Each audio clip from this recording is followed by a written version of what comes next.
somewhere out there, a particularly ravenous squig is enjoying a lovely sunrise on the planet Mordaka Prime. In his belly, slowly digesting, is Captain Grant's predecessor. It thinks to itself, I am a squig, and I am content. On the other side of the maw, the great warp storm that separates the galaxy from the Cronus expanse, aboard the Mars-class battlecruiser Sword of Reconciliation, his progeny and successors find themselves separated and escorted into interrogation chambers. Lord Captain Useless Grant, Cadmium Light, Ark Magellan, and Zayden Zeva are all prisoners of the Ordo Hereticus of the Imperial Inquisition. The charges have yet to be announced. But only one thing is certain. Y'all have some explaining to do. And we are now going to switch over to this song. Those of you who recognize it, shut up.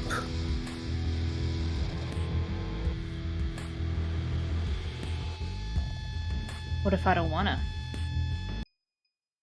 Everyone turn to page 9. Okay. Oh! I do recognize this.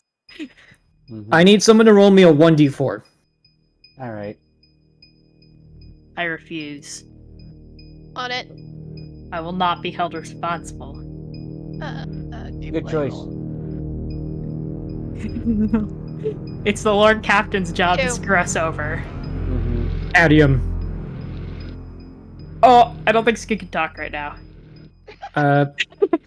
Okay, so ironically enough, you were number 2. So we're going to go with Ark instead. What? Why not Tam? He was the one who rolled. I'm rounding up. That's Also not. because That would mean that it would be Tam. That means you're rounding down. One is below 2. Also because ZZ is going somewhere else. They're not going with everyone else. Of the party, only ZZ is not going into an interrogation chamber. Back. That's because ZZ's going up to the Navigator Tower. Because I have to go talk to the really navigator. better. So, Ark, anyways. Place your token in page 9 of the slides. I'll grab my token from like Narnia. To set the scene, you are all escorted under heavy guard, Tempestus Scions, Inquisitorial Stormtroopers, and you're fairly certain much larger elements hidden out of sight. Ark is taken into this interrogation chamber. 3 walls, no furniture, and you can see a solid wall made of glasscrete. Standing between you and the dark voids of space. Inside the room is a servo skull. Ark, you figure out the layout of the room pretty quickly. This is a combination interrogation/execution chamber. I was gonna say. Essentially, if it's a servo skull and a person, they can just like open effectively at like an airlock, and you're immediately dead to the vacuum of space. precisely. You figured it out without me having to explain it perfectly. In essence, if they decide to push the button, you go out into space and they lose a servo skull. This is your first indication that Victoria Rosamund Day, the Lord Inquisitor of the ship, means business. How do I loop the music? I guess I need to just hit play again. Yeah, we'll say that. The servo skull affixes its singular gaze on you, Ark, and you hear a voice come out of it. Alright then. Arcturus Magellan, correct? Yes. Splendid. I am your interrogator for today, Cantor Ronson Graham. Apologies for me not being there in person. You're a smart lad. You know why. Trust me. It was fairly obvious the moment I stepped in. Good. Good. Our records were correct in that regard. Our records also indicate that you are in possession of several Class Zeta forbidden curios of Eldari provenance, correct? Or kind of just like, knowing that Servo Skulls can see, but knowing he has to give a verbal answer, you can see visibly, like, really? Yes, that would be correct. Care to explain the origin of these artifacts? Gladly. The armor, he kind of gestures to the rune armor, was taken from Eldari slain on, Diego, what was that first planet? Q Sypa 12. On Q Sypa 12. They were slain by our own hands and taken as spoils of war. I might be remembering the name of the planet wrong off the top of my head, but it was the first exoplanet where the Eldari ruins are first encountered, yes. Yes. And as for the Shard Carbine, he kind of gestures. Taken from a Kabbalite warrior slain on the wreck of the Light of Terra.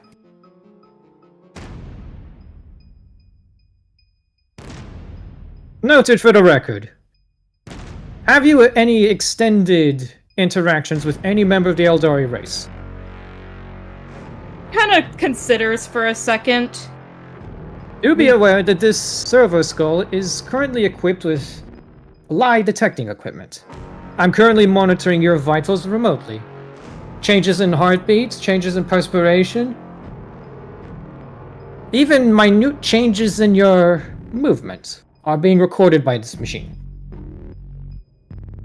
We did in fact encounter a emissary from an unknown craft world on the surface of the Dread Pearl. Though I was not the one directly responsible for talking with them, yes, we were technically in contact. They were not hostile towards us, and we did not immediately attempt to kill them, as we were outnumbered and outmaneuvered. Describe the nature of the contact. Strictly diplomatic. All they told us was to get off the Dread Pearl before we were killed by the Wraith Guards as they were reclaiming it for their craft world. We left, along with leaving behind the Eldari artifacts at their request that we would not be shot down out of the sky upon leaving, trying to get back to our flagship. Describe the nature of the contact in terms of identity. Oh god, Ranger, correct, Diego, out of context? There was another contact beyond the Ranger. There was also the fancy guy? Harlequin. And the Farseer. Yes. Technically, there were three Eldar you had major contact with. The Harlequin, the Ranger, and the Farseer.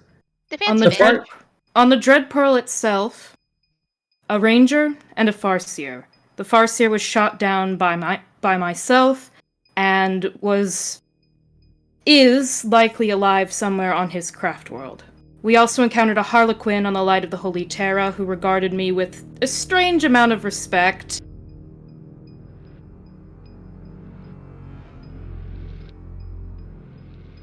Were you able to identify any point of origins for these contacts? You said that the first contact, the Farseer, was of... No. Rereading notes. The Harlequin and the Ranger are of unknown origin, correct? Correct. Do you believe them to be of the same origin? Art kind of thinks to himself. Given they interacted with us in similar ways with seemingly similar intentions, it is possible. But given the nature of Harlequins and their rather... They do what suits their troops more than what suits the craft worlds. It's impossible to tell if they were directly in league or related. You seem possible. You seem fairly knowledgeable on aliens and the like. Care to explain?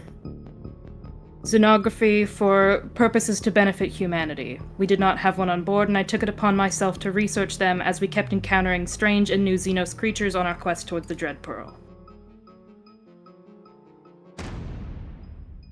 Do you know where the Farseer was from? Craftworld Kalor. The Ranger. The one you encountered on the Dread Pearl. What color was their armor? It was green and yellow, correct, Diego? Let me look in allied NPCs. I'm pretty sure he's in there.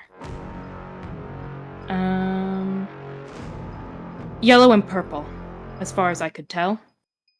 Red bannerings as well. Is the name Varantha familiar to you? Would it be Diego? I'm not sure. I'm asking you. I'm fairly certain that this is the first time I'm mentioning the name Varantha to my players. Yeah. Ark shakes his head. No, sir.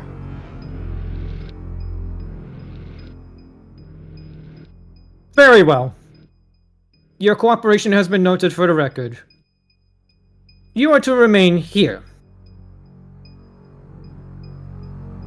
Your associates are similarly being debriefed.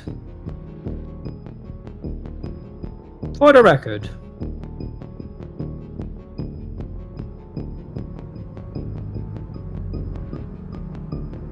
you don't hear anything else from the servo skull as it sort of flies into a hole in the room, disappearing. You are left to your own devices. Ark just kind of sits down and stares out the window and just kind of mutters to himself. Well, it's nicer than a prison in the lower decks, that's for sure. It's pretty nice. But it's a very long time before anything happens, and when it does happen, it's kind of hard to miss. You see a body floating out in space, outside the window. Like a dead body or like a voidsman? A dead body. Then another. And then another. Excuse me, what? You recognize them. They're the pirates you fought last session. Oh! Okay. Ark just kind of looks at them. Ah. Garbage disposal. Fun thing about the human body in space. The blood boils. Mm-hmm. Because of the low pressure. Yup, low pressure causes organs to explode. Holding your breath also causes your lungs to explode. Yes. Ark just kind of looks, and he's just kind of watching them float by. He knows they're dead. He just kind of gives like a wave, like, hello there. You see several servo skulls are floating amongst the bodies. Essentially, just making sure that they don't get too close to the ship. One of the servo skulls turns around and notices you, and when it sees you wave, it just sort of ignores you and keeps going on its way. I need someone to roll me a 1d3 now. And hopefully Skid is back from taking a shit. I am back from taking a shit. It was a nasty one. Oh boy. I'm uncomfortable. 1. Well, Okay, it's now Skid it's again. Skid. Yeah, Oh now it's boy! Skid. I'm going to remove your token, Arc. I only have one side for the interrogation room, so could someone put Skid's token inside the room? I can do that. I'll let Skid put Skid's token inside of the room. Let me grab Cadmium's token. The closest ones are on slide 6. I already grabbed mine from, Oh, like, right there? Yeah, you that's see, technically the entrance, I think.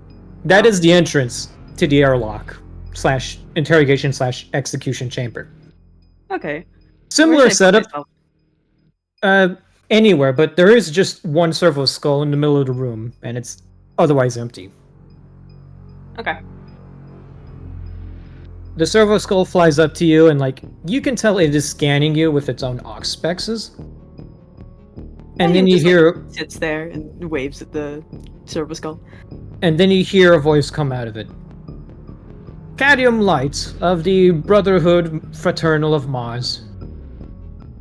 That is me. Though, specifically, I think you should put Junior at the end. Cadmium Light's my dad. Noted for the record. Good day. I'll be your interrogator, Cantor Ronson Graham. Wonderful. Now, have you been interrogated by the Ordo Hereticus before? I don't think Cadmium has. I think it's so funny how they didn't ask Ark that question because technically he has. I don't think Cadmium has. Cadmium, he puts one of his metal fingers to his chin and he goes, nope. This is noted. A simple aspect scan indicates that most of your augments are in direct violation of the Adeptus Mechanicus's own regulations on augment. However, your file's also been flagged by the office of one Archdominus Belisarius Cole. So legally, we cannot inquire too much. Seems you have powerful friends up high. That's good.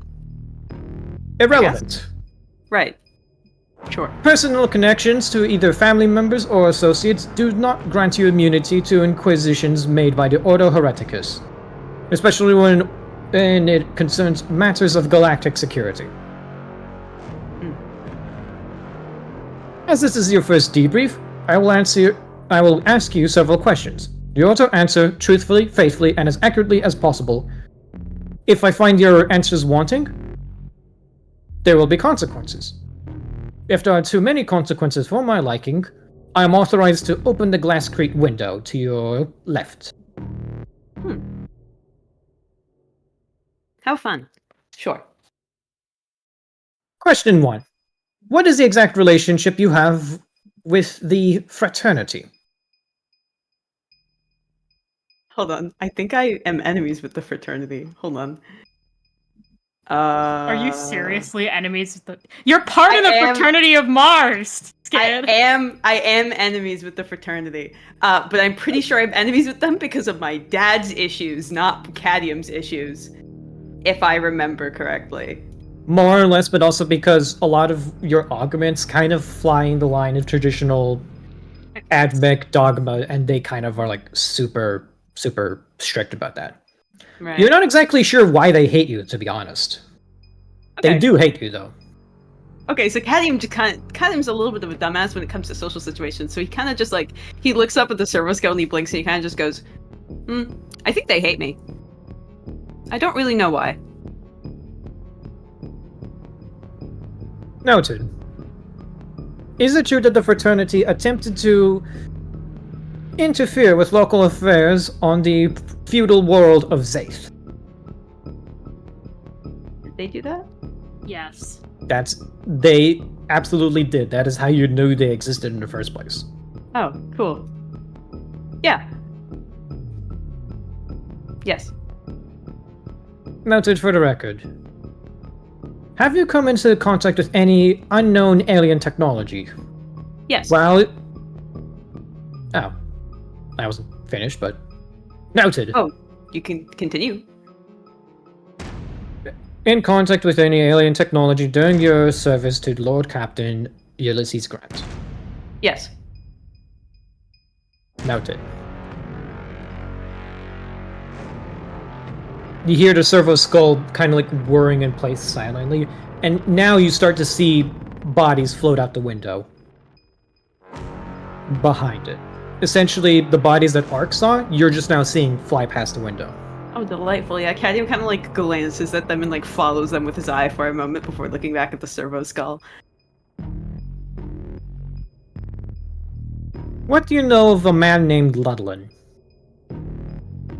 Ludlin. That's the guy that really badly wants me dead, right? Yes. Yes. That's on the old slides, the little thingy that he had about me, I think. Yeah. I can post it back up if you need a refresher. Please do. Yeah, give me a second. My brain's a tad bit fried. Yep, I figured that would happen. That's why I made sure to PNG, copy, This is just for a recap. This is gonna go under general pictures. Okay.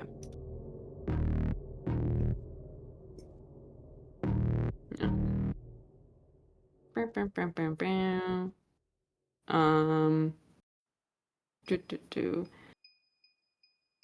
Vaguely reading.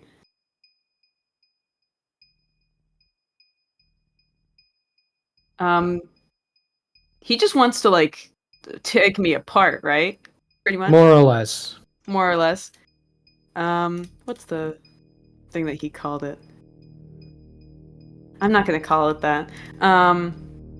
Cadium kind of like he like looks up at the servo skull and he goes, he wants to take me apart. So you have no idea who this man is. I've never met him.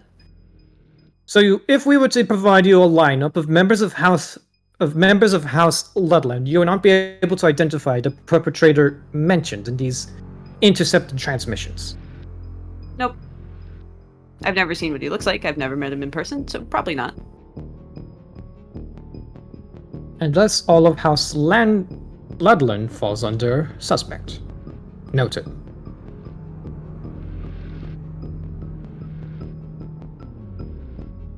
This is the end of our interrogation of you. Yeah.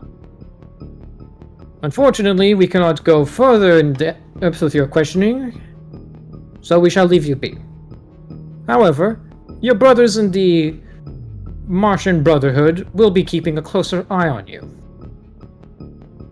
The Archmagos aboard this ship would love to have a chat with you, but there's a schedule to keep.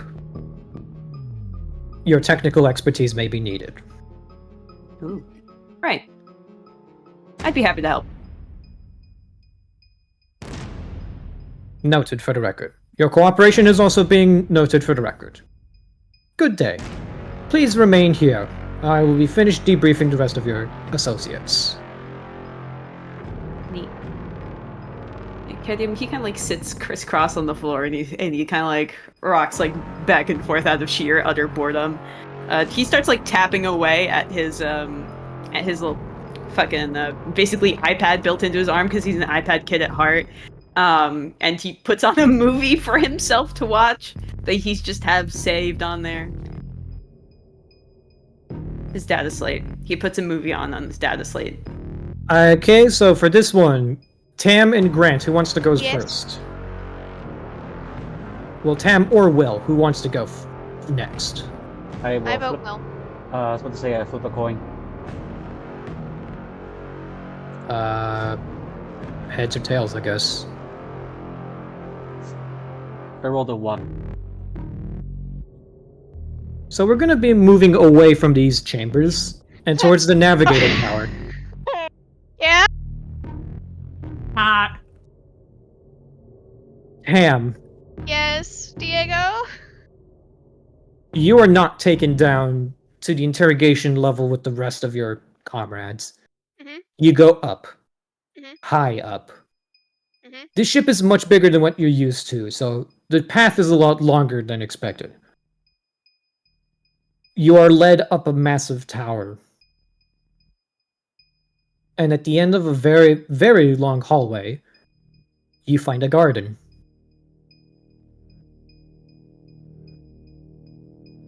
A very out-of-place garden, but a very well-maintained one.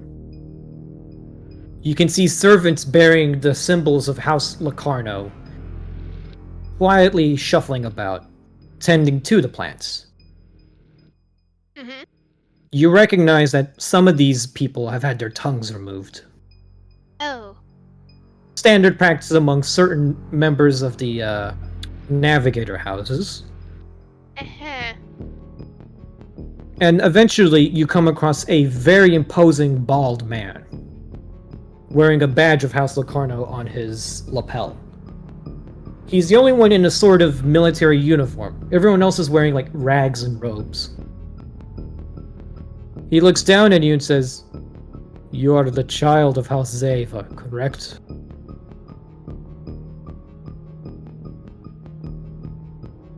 Protege, but yes. The lady wants to speak with you. He leads you deeper into the garden, And you realize it also doubles as a sort of hydroponic facility. You can see strawberries growing. Those strawberries are worth the price of a small warship nowadays. This is a very intense level of luxury to have maintain a personal farm like this. And in the middle of the garden, you see a very large sort of clearing with nothing but sofas, reclining chairs, pillows, fine rugs. And in the middle of it is a cousin, another navigator. This one is much more richly dressed than you're used to. Very massive hairdo, augments poking out of her temple, forehead, and nostril, but also draped in luxurious furs, with several servo skulls floating around her. She writes down in a book when she looks up at you and says, "Hello. Are you the one they call Zizi?" Uh-huh. Come, sit. Take a seat. Let me grab my token. Wait, the map's different. Okay, not grabbing. There is. Never mind. I don't have a map for this encounter. Just Oh, roll you're with it. good. She looks at you and kind of gives you a very wicked-looking grin. Uh-huh. So where is it? Excuse me? Oh, I forgot. I'm with the Inquisition, darling. I know all sorts of things. I listen in on the boss, and, well, I play my little pranks when she's not looking. But right now, I'm not in the mood for playing a prank. I know you have two things on you that I'm very interested to see for myself.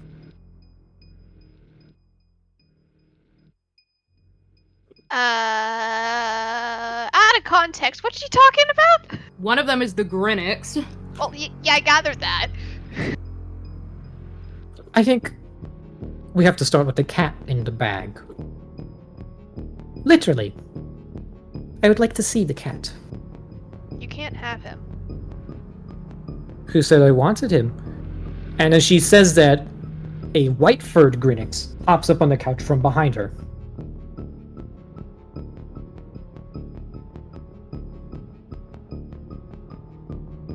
He's gonna very carefully open their bag and pull Goose out to put on their lap. Goose and the gray-furred Grinix instinctively stare at each other. Oh no. Yep, Goose is staying on my lap. It's strange. There's no... You can sense an air of hostility, but neither of them are like hissing or growling like a regular cat would. They're sizing each other up. The navigator looks at you and says, "Isn't she wonderful? I called her Snowball." What did you name yours? Goose. Goose and Snowball. How quaint. She then looks at Snowball and utters something in an unknown language to you. But Snowball immediately complies and hops away, deeper into the garden. You get the feeling that Goose wants to follow.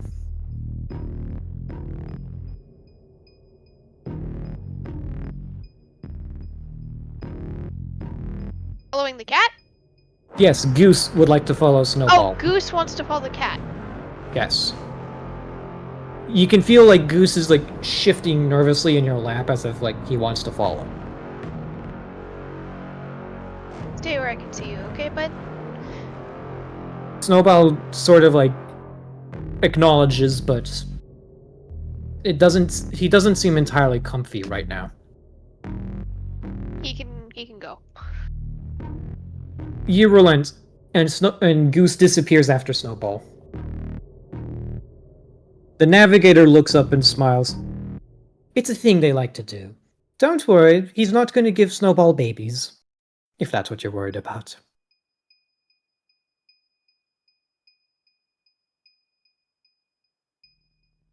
It didn't cross my mind, but good to know. Oh, right. I forget. Not everyone thinks like that. Good. Good. It's sort of a touch and go sort of situation. They link up, share knowledge with each other, then part ways. In essence, what we're doing right now. The second thing I wanted to see. The book. Oh, notebook? right. ZZ has a Navis primer. I do have an Navis primer. Mm-hmm. That requires blood sacrifice. Uh-huh. I would like to see the Navis primer. The one you recovered from that space hulk. What was it called? The Light of Terror. The biting book? The Blood Book. Yes, I'm calling it the bitey book. Yes. It does technically bite. Kind of. Yes, that one. I'd like to see it. Okay. I don't understand why. It's kind of a pain in the ass to use. She looks at it and effortlessly opens the book without paying a blood price. Wait, what? How? Hmm. Do you know what's the saddest thing about when one of our cousin houses falls? They make the rest of us look so bad, so naughty. Only the bad ones fall. And they take all their sordid little secrets with them. You can imagine that's very inefficient. Not only does it make the rest of us look like fools, but we have to pick up the pieces and figure out what they were up to. The houses, the Navis Nobilite, we don't like to share. Power, warp routes, secrets, little shortcuts that make our jobs easier. We exist to enrich the Imperium, not the other way around. And this primer is an artifact of an age where we forgot that one golden rule.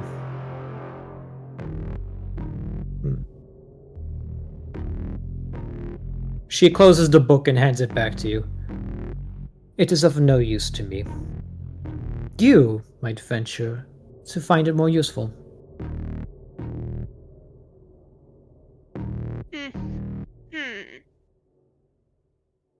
Being a navigator means much more than just sitting in a tower, seeing through the immaterium. You learn all sorts of useful things. At this point, Goose and Snowball return, and Goose sort of jumps back into your bag. Close it behind them. Snowball kind of curls up on the navigator's lap, and she extends her hand to you. Bekinda Locarno, at your service. We'll be working together for the next, shall we say, foreseeable future. Define working together. Oh, right. When she told you to come see me, what did she say? The boss. Don't remember out of context. Diego, help. She just told you to be debriefed. Okay. Not much, honestly. I was following my crew, and she pulled me aside to bring me here. I see. Well then, I look forward to working alongside you. Congratulations, sweetheart. You work for the Inquisition now. I do what? Standard procedures with the boss. Rosamund Day, Victoria, Rosamund Day. Her planet fell into perdition, did you know that? The one she was born on, not her ancestral seat of power. And so angry was little Victoria that she swore she'd do anything to make it right. And she has. And she will. Of course, even the most loyal of people turn against the Empire eventually, don't they? It's always important to pick your allies wisely, and in this case, she believes in bringing as much people with her as she can. Are you sure you want me? Because Oh, no. I'm not that good of a navigator.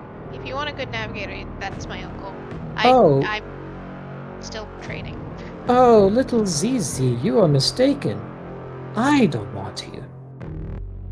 The boss wants your boss. And by extension, everyone who works for him. This isn't a simple tawdry investigation. This isn't some raising the flag operation or maneuver. We're not here collecting imperial tithes, no. We're going to war. And what better ally to have at your side than an entire rogue trader house?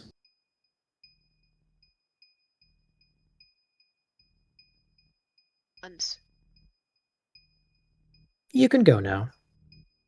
My men will escort you back to the bridge. You will be in the Lord Inquisitor's company while she finishes debriefing your associates. And if you're gonna be smart, darling, then I suggest one thing.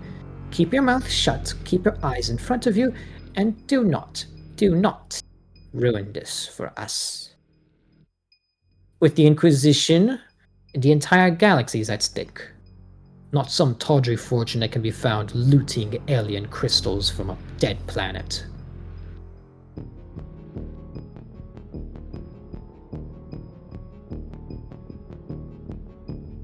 You can go now. Go. Yes, ma'am. Please, sweetheart, call me Bikinda. We're friends now.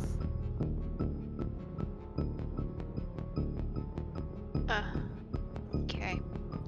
You see two Tempestus Scions slowly stand over you. Guns at the ready. Is it nuts to say I don't trust her? Oh no, that's perfectly fair. Most people don't trust their navigators anyway.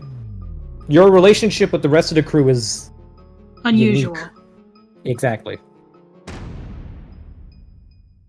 You're eventually led back towards the bridge with Victory Rose Damon and her inquisitorial retinue silently regarding a massive hologram of a hive city. You recognize that this is exactly where your entire ship was headed.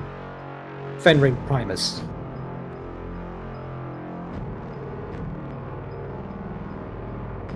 We now shift back to the interrogation chambers. Lord Captain Grant. You there, Will? I'm here. Place your token on page 9 of the slides. Page 9. Du-du-du-du.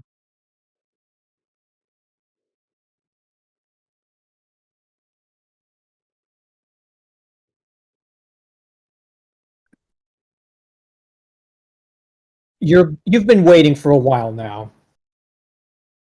No one has come to see you. It's been a pretty uneventful wait. The most exciting thing to have happened so far was seeing a bunch of the dead pirates you killed float out the window. Eventually, the door opens, and you see a man walk in. Hello. Lord Captain Grant, I assume. Yeah. He extends a friendly handshake. Cantor Ronson and Graham at your service. Interrogated Victoria Rosamund Day. Pleasure. Hang on, I am going to share Bikinda Locarno's character sheet so that y'all can see what you look like. I'm not sure I had it posted up before, so this is just me taking care of it. Wait, what? She? Wait, hold on. I thought she was a guy. With No. like an effeminate voice. Oh, No, that's her. oops. I said that it was a woman before. Oh, I accidentally called her sir. Retcon that. Ark is less stupid than I am. Yeah, okay, we're just going to ignore that, but yes. ZZ was being interrogated by a woman most of that whole time. Oh, the navigator. Okay, I thought you were talking about. I thought you were talking about like the interrogator, the inquisitor. No, the interrogator. Okay, yeah, I knew she was a woman. Yeah, the navigator's a woman. The guy who's been questioning you is a dude. You Okay. guys, you scroll up, you can see him. He's right there. Mm. Same page. Allied NPCs. Krobikinda with it. What the Y? Okay. So, Cantor Rosengram. Okay, yeah, that's who I. That's why I thought he Yeah. was a guy, because he was a guy. Cantor Ronson looks at you, Lord Captain. Mhm. You don't know this, but to all the players, he is the only person to be received in person. Grant's the only guy who's seen this guy in person during the process of interrogation. So, can I get you anything? Recap. I'm really good at him.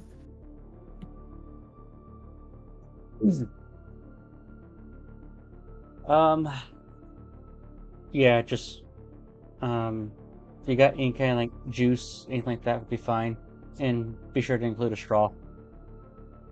I got this ship's equipped with a rather nice selection of orange juice. It's good for morale. Helps keep the troop in tip-top shape. I'll take your offer on that.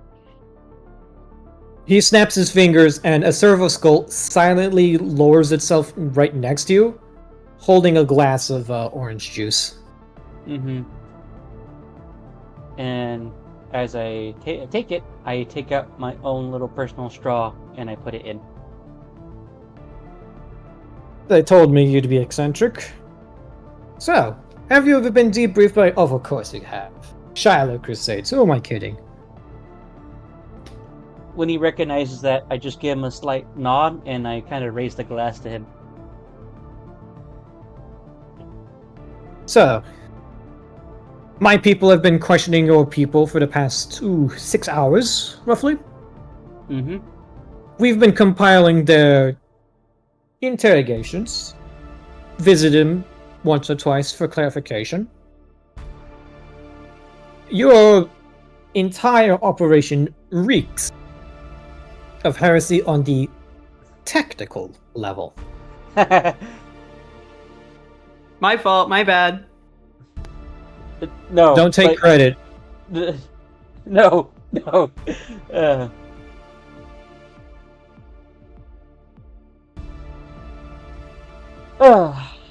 Yes.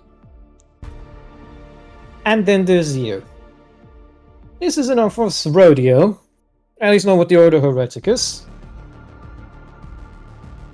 The whole Shiloh Crusade was a bit of a clusterfuck, to put it lightly.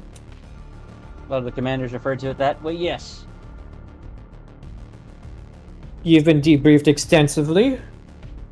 Your inability to recognize signs of dissent within your own ranks cost us dearly. A great deal of Imperial hardware was stolen from the Crusade, I hope you realize. And much more.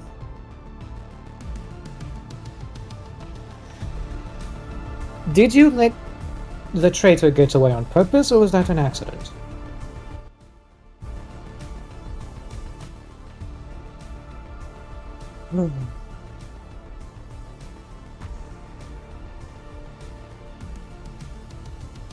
It was an accident.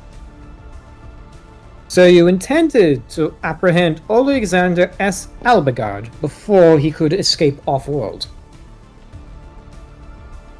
Yes. And yet you failed. Had I not become part of the Rogue Trader Dynasty, I would be seeking a crusade against him myself. Unfortunately, you never would have reached the level of authority needed to launch a crusade. Your A career personal was one. blacklisted. Ah. And therein is the fighting spirit of Krieg, front and center. Fat lot of good that did you. Here you are hunting treasures and looking for dead aliens up here in the Cronus Expanse. Shiloh's on the other side of the galaxy.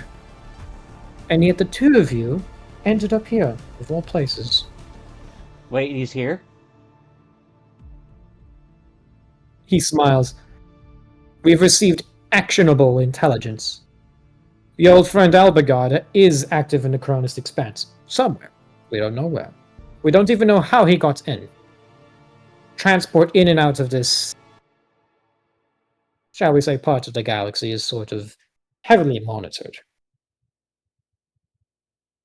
We have a theory. Go on. Have you ever heard of the Jericho Gate? No. Not surprising. It's top secret, for good reason. If there was anyone eavesdropping on this conversation, I'd be authorized to execute them. And their bloodlines. In short, there exists a sort of doorway leading in and out of the Cronus Expanse. It's under Imperial control, at least on this end. But on the other... oof. Its tactical values considered absolute. On the level of, say, Macragge or Forge World Graia. Unfortunately, it's being contested by numerous belligerent forces. The exact location of the gate is kept secret, for obvious reasons. But we believe that Albegard entered the Cronus Expanse through the Jericho Gate.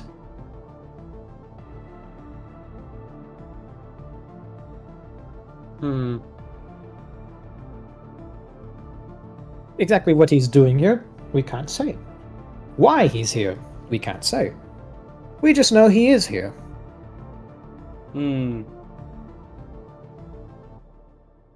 But that's not all. We believe that the former Lord Commissar Alexander X. Albegard is in league with an offshoot of the Adeptus Mechanicus known as the Fraternity.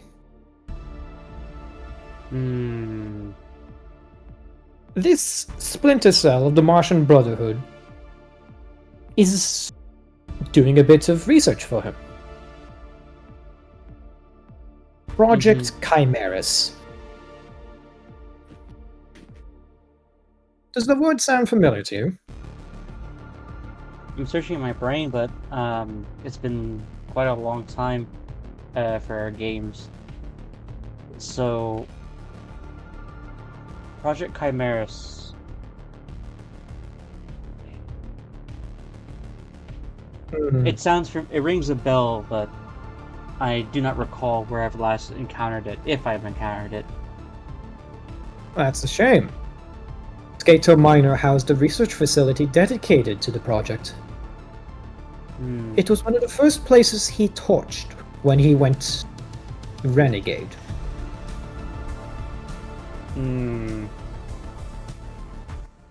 Project Chimeras is the brainchild of the fraternity. How deep the web goes, we are uncertain. We believe elements of the Ordo Zeno is involved. Oh. Officially, Ordo Hereticus and Ordo Zenos, we don't collaborate on investigations such as these. They have a great penchant for radical philosophies. So, we're at a bit of a conundrum. Do we further investigate an operation that might well be sanctioned by the Golden Throne itself? Or do we let a potential hotbed of insurgent activity go unchecked within this region of the galaxy? I do not envy the position, but that sounds to me that you are more so commandeering my resources to currently deal with one of those issues. You are correct.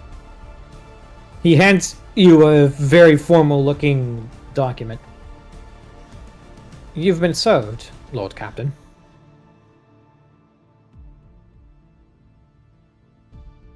Upon seeing it, there'd be like a line of orange juice going up and spinning around the straw as he grabs it. This document, legal, verified, and authorized by the Lords of Terra themselves, is a notice of acquisition. Specifically, everything you own belongs to Inquisitor Rosamund Day for the course of this investigation. All of your military assets belong to her. All of your naval assets belong to her. All of your economic resources and connections will be commandeered by her. You're in essence being called to war against an unknown enemy.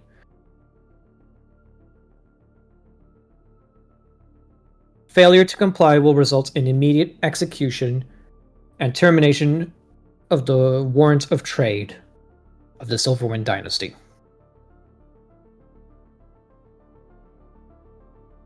I serve the Emperor. You accept. I accept. Good. He takes the document. You don't have to sign this, by the way. Hmm. Now then, here's the situation. We've got your boys, including the ones who flew in, on another level of the ship. They'll be released, and their equipment will be returned to them. Your retinue will be released, and their equipment will also be returned to them. Didn't You we have and our your equipment, boys- Diego. What? We had our equipment. We Well, didn't take our equipment. he's just saying that to be Okay. nice. It's part of the protocol. Gotcha. You and your boys report to the bridge. Victoria Rosamund Day will tell you everything you need to know. That is, need to know. We can't tell you the whole scope of the operation, of course. Compartmentalization is the best protection against traitors in our midst. Understood. And in case the nature of the deal isn't certain to you, we're turning a blind eye on those technical heresies in exchange for your cooperation. Any attempts at self-enrichment will also be ignored. But if you try to make money off this operation in a way that conflicts with our stated mission goals, I will personally rip off your balls and hang them from a mantelpiece.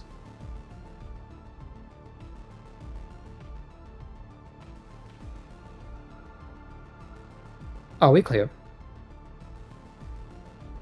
Is there any of my my retinue or men around? You're alone in this room.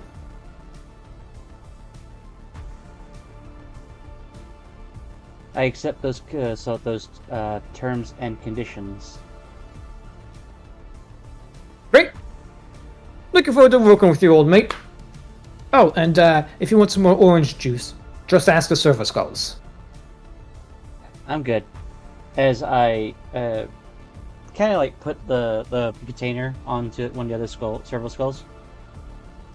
It silently floats away. Mm-hmm. And now I'm going to disconnect because you all have officially survived interrogation. Yay!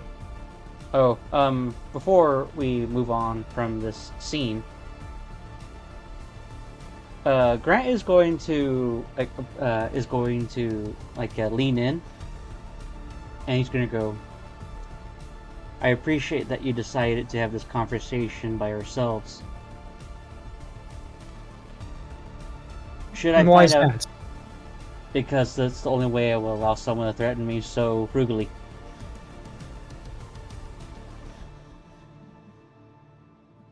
Welcome to the Inquisition, mate.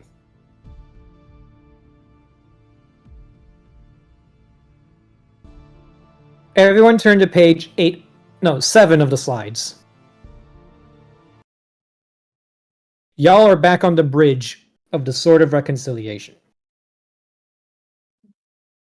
You can see now, outside the massive windows of the bridge, a planet is coming into view. Fenring Primus. You all gather around, and you notice that one among your order is not present.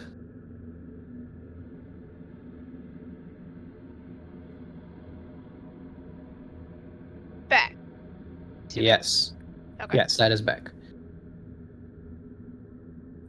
You see several inquisitorial soldiers making the rounds.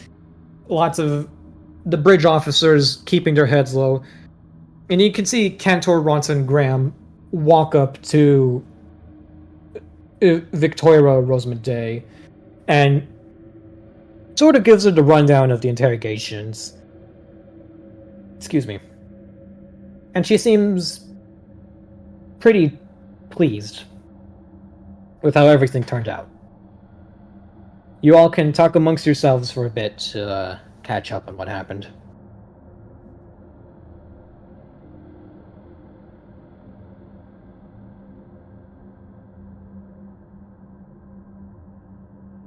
I'm glad that each of you turned out okay from your interrogations.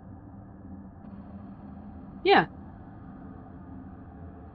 It wasn't that bad. Mm-hmm. I expected Okay is a harder relative questions. term. Oh no, that's a horrible understatement. I like their Yeah. servo skulls. Mm-hmm. They have Question. nice models. What do you interrogate about the fraternity? Cadium does not like lying, so he kind of just like looks up at Grant and he goes, "Yeah." Mm-hmm. And how often would you say that you encountered heretics? Cadium kind of like thinks and he goes, "Never." The last time he saw a heretic was when he looked into the mirror. Yeah. But Cadium hasn't like met anyone else that wasn't him as a heretic. He's been on Mars his entire life, and before he was on Grant's ship, he was on Mars. Mm-hmm. And if you're a heretic on Mars, Mm-hmm. So not how to the go with best the thing to other be. navigators, easy? Cadium's creep on me enemies out. with the fraternity because of his dad. Okay. How so? Eh. Good enough. So Zizi, I pat Yeah. Sneezy on the back. you get a psychic impression from Goose that Snowball was actually very pleasant. That's great, bud. Oh, they had a play date. Yeah, Cadium kind of like pats ZZ on the back a little bit. 3 days later, Thanks. so 3 days later is the whole litter. No, that's not what happened. I'm kidding. Begin to, Yeah. They were yeah. best friends. All right. So we're going to be sent to help further this investigation by taking care of two particular things. Either one, going on a wild goose chase; the other is preparing for war. Seems like we're very Realistically, talented at it'd be a both. bit of both. Yeah. Yeah, So realistically, it's a bit of both. yeah, we're pretty talented at both. So I guess that's why they decided to commandeer us specifically within this region. Uh, Side note. One of my greatest enemies and failures, Alexander Abelgard, is in this neck of the region of the galaxy for some reason. I purposely intend to capture him under the terms of unconditional surrender, and then have him be executed in front of his whole army and broadcast. Oh. He is a traitor. Quite convenient he shows up here at the same time as us and the Inquisition. Mm-hmm. Note from the DM: the exact timeline events of his arrival is unclear. You don't know when he showed up, but you do know that he's still around. Exactly, that's what Ark is implying. That everyone being here at the same time is a very strange twist of fate. Oh, there's gonna be a lot more twists of fate coming up, trust me. Oh boy. Nothing bad will happen to my character. Speaking of, uh, Sorry. Oh. so speaking of, so right now there is some stuff that is confidential. However, Abelard has been spotted interacting with rogue elements of the fraternity. Hmm. So, either the Inquisition can use you and claim a connection between us, and one of my grievous mistakes from a previous crusade, they could probably try to pin it that we're ally with them or in some way related. So, that's just a bit of a heads up. Normally I should keep this kind of information to myself, however, due to the nature of secrets, I would prefer my inner circle to remain informed. Outside the window of the ship, you can see the velvet glove drift into view. You notice quite conspicuously that it's being positioned between the Sword of Reconciliation and the planet below. Doesn't Grant have the control rod? We'll just say that it was borrowed when the Inquisitor asked for it. Son of a bitch. And even then, the control rod is specifically for making a jump out of the system. That is true. You guys have not entered the warp since you showed up here. So they could still fly the ship perfectly fine in between the planets. They can't leave the system without the control rod. So they didn't even need it in the first place. Thank you for reminding me of that. Gotcha. Would it, Diego, would it also be a bit of a stretch that those rogue heretics were also involved on the planet called Zaith? They were. What? We found them there. That is, yeah. That's how we You know- learned about them. The exact timeline of events is this. The Fraternity has beef with Cadium. Mostly because he's a little freak. Yeah. He's a freak of a Lovingly. cyborg, even by their freakish cyborg standards. And he's also You- incredibly old-fashioned. You only learned about the Fraternity when you uncovered evidence they were trying to pull some CIA backwater bullshit on Zaith.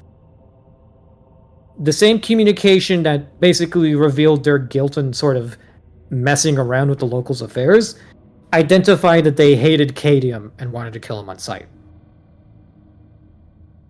You just recently learned that the Fraternity has some unknown connection to Olesander, and all of it ties up to something called Project Chimeras.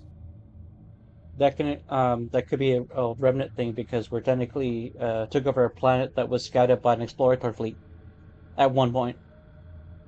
Yeah. But Project Chimeras has its origins in the Uhulas sector, which is on the other side of the galaxy. The Uhulas sector is specifically where Skato Minor and Shiloh is. Just so you understand that a lot of shit's leading to this specific point in space, but you have no idea why. Okay. Project Chimeras is a bit above your pay grade, so you weren't told about what it was. And back in those days, I was just well, I was a Death Rider, but only a commissar. But even then, they're only told so much. Yeah, this was before you were asking questions, basically. Got it. Are we all caught up on what we learned? Yeah. Yes. Okay. Say yes, Tam. Yes, I can listen. I'm hearing. Eventually, you see you recognize the Tempester Prime sort of walk up to you. You the boy from Krieg, are you? I am. He extends his hand. Pain we didn't meet the old-fashioned way. Armitage Carden Lloyd.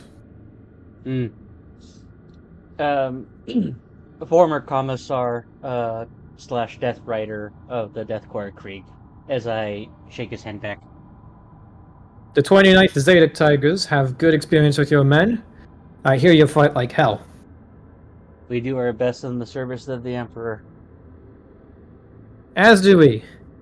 It'll be nice fighting alongside a Krieger. You Likewise boys for never the give up.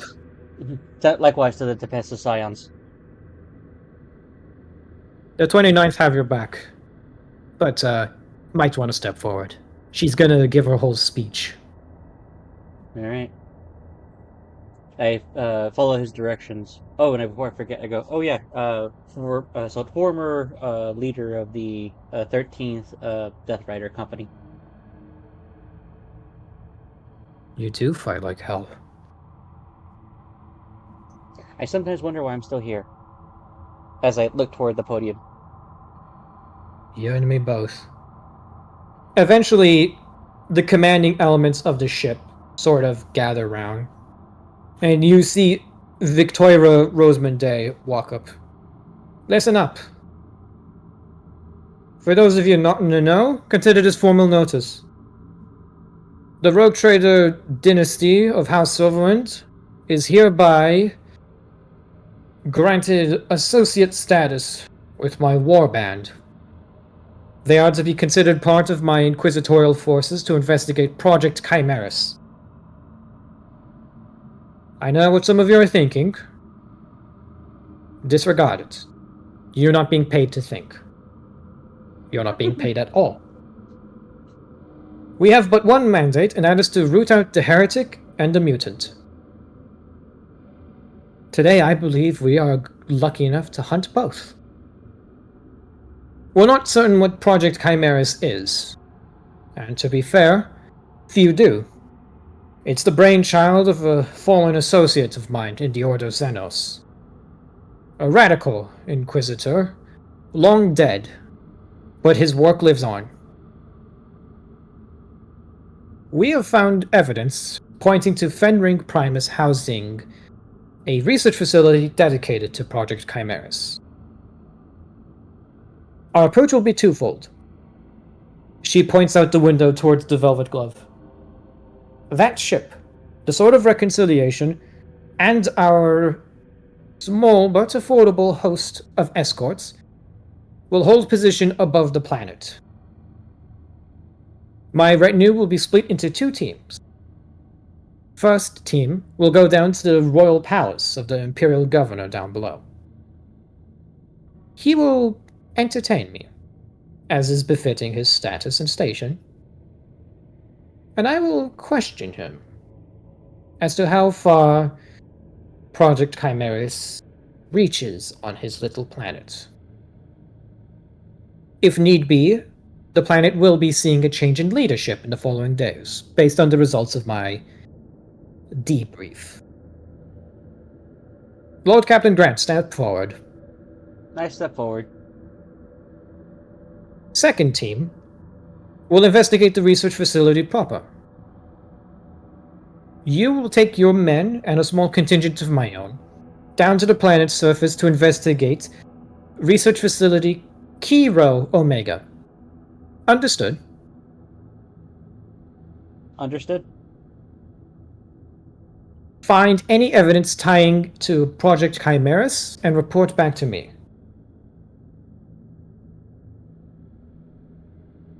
I take a step back. I'm not one for speeches, but I believe we all know the severity of the situation. She looks towards... Everyone sort of stands around in silence. And she just looks around and says, "We'll get to it. We begin landing in an hour. Dismissed." And just like that, her retinue breaks up and goes about their own process. We got our mission. Let's go carry it out. At this point, Interrogator Cantor Ronson Graham walks up to you guys and says, sorry, bit of an update. Your associate, Beck, the Void's Master? Yes. He's going down with Team 1. Art kind of just shrugs. I mean, fair enough.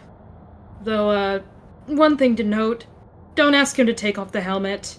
He's not going to. He expressed as much in the debrief, but irrelevant. Don't worry, we'll have one of our best pilots take you down. Just, don't expect him to take you back up if your results aren't satisfactory. He gives you a very sly grin. We're not stupid. This isn't the first rogue trader retinue we've worked with. Won't be the last, but hopefully you'll be the most cooperative bunch so far.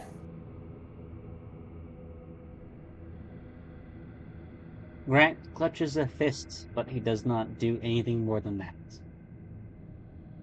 Ark just has a look of just like, you saw he had absolute terror on his face at first, but at this point he just looks mildly disappointed. Ronson Graham sort of shrugs and says, "Don't hate the game." And he just sort of walks off. You get the feeling that he's the one who acts like an asshole so that your ire is directed at him and not the boss. That's exactly why Ark is disappointed. Mm-hmm.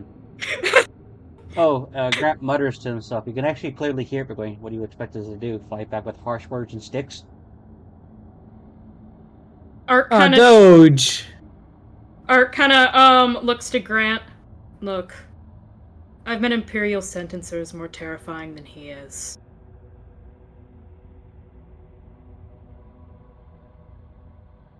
So, is there anything you guys would like to do before you depart for Fenring Primus' surface? I can't think of anything. I'm good But to go. neither can I. I'm specifying this now. I'm sticking hallucinogens in the needle pistol and regular toxic bullets in the shard carbine because I'm still using the same clip as the first one because that bitch has limited ammo. Because it's not everywhere you can get shuriken pistol ammo. Grant is secretly happy that he sent the Krieg away for repairs. The Krieg, I believe, is still in orbit over your throne world. Yes, it is. But at this point, you have a small flotilla floating above Fenring Primus, and your ship is positioned between the Sword of Reconciliation and the planet's surface. So if they start firing back, your ship would be in the line of fire first. Right. Also, did I get Yep. back my control rod? I thought they didn't. They never took it, and we're we keeping it. specified they didn't have to take it yet. Okay, cool. So you still have the Okay. you still have the control rod, but they can't steal the ship out of system. Mm-hmm. I pat my chest to quadruple check that I still have the control rod. Yeah. Smart. Alrighty. ZZ, did you want to do anything, or did you want to have like another Grimmix hangout?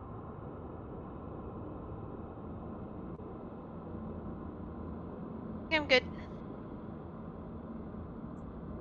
Alright. Okay, I Let's just go need to open up. I just need to open up one last thing before I, because I need.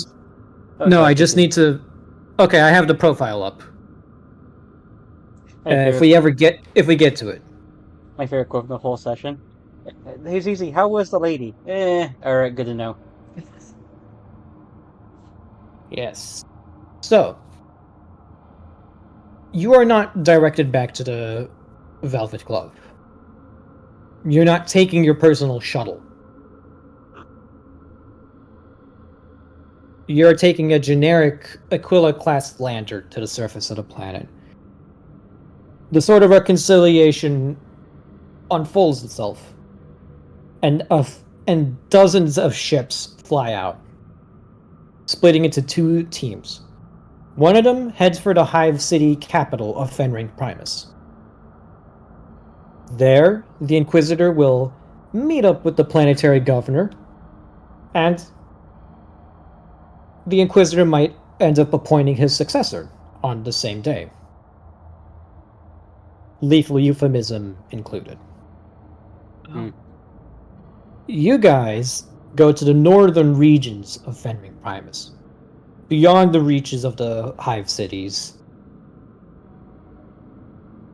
As you fly over the planet's surface, you notice that this is an industrial world. Mining is the name of the game. Outside the walls of the Hive cities, you see nothing but barren wastelands, massive ravines and cliffs dotted with industrial facilities dedicated to processing minerals, raw ores, turning it all into plasteel needed to keep up the Imperial war machine. The air is thick and hot and heavy. But as you go north, it starts getting colder, colder, and colder. Snow. But still the signs of industry remain. And eventually, somewhere along the northern reaches of the planet, you arrive on slide 10. Could we take like a 5-minute break, Diego? I need to like run dishes and such. Yeah, Pee. bathroom break, everybody. Bathroom break. Everyone take a 5-minute bathroom break, and we'll be back to this. Sound good? I'm good. Well, I mean, they already left, so.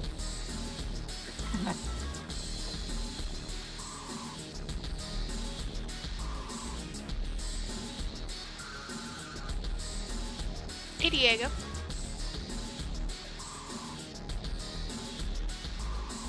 Okay.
Okay, I'm back. How we doing?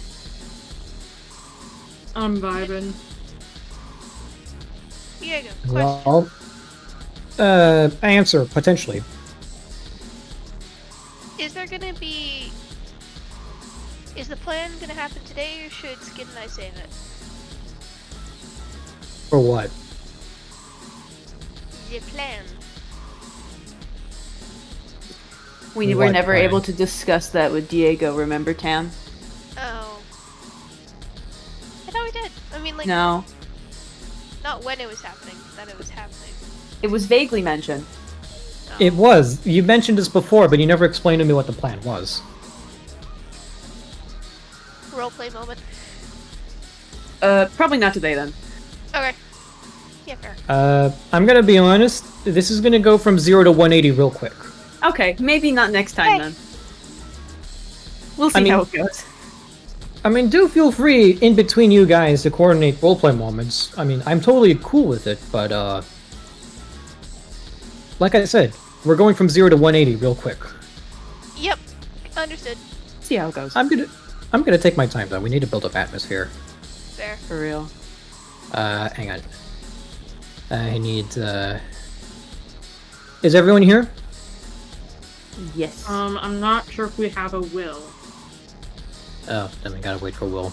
I'm gonna wait for verbal confirmation from him. Thoughts on my new profile picture?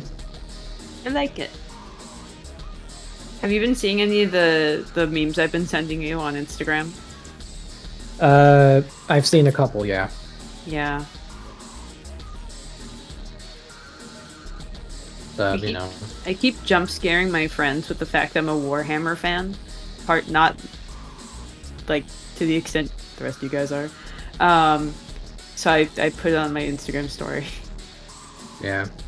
How come your friends are surprised you're a Warhammer fan, but all of my friends say that just sounds par for the course for me? I don't know. Apparently I don't seem like the type of guy who'd be interested in Warhammer. I mean, I don't know much about it. I just know I have my silly little guy. That's all that matters to me. I have my two silly little men. And then Ron, And then poor Ron. who ended up on a corn cult ship. He's a little bit of a villain. He will He cry. doesn't want to be, though. No, he would rather, like, go somewhere nice and, No. I don't know, taste an apple for the first time. That sounds quite lovely. Not be stuck on a ship with limited drugs. Yeah, he'd like to go somewhere where he can smoke and pollute the entire fucking planet from just him smoking. Actually, he should be sent somewhere where he would give up smoking, because he smokes out of a nervous habit. He should go somewhere where he'll stop smoking. The poor guy.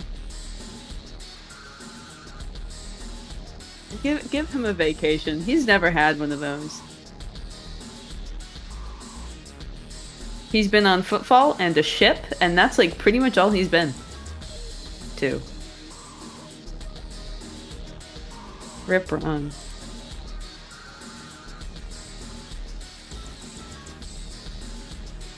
Will, you still there?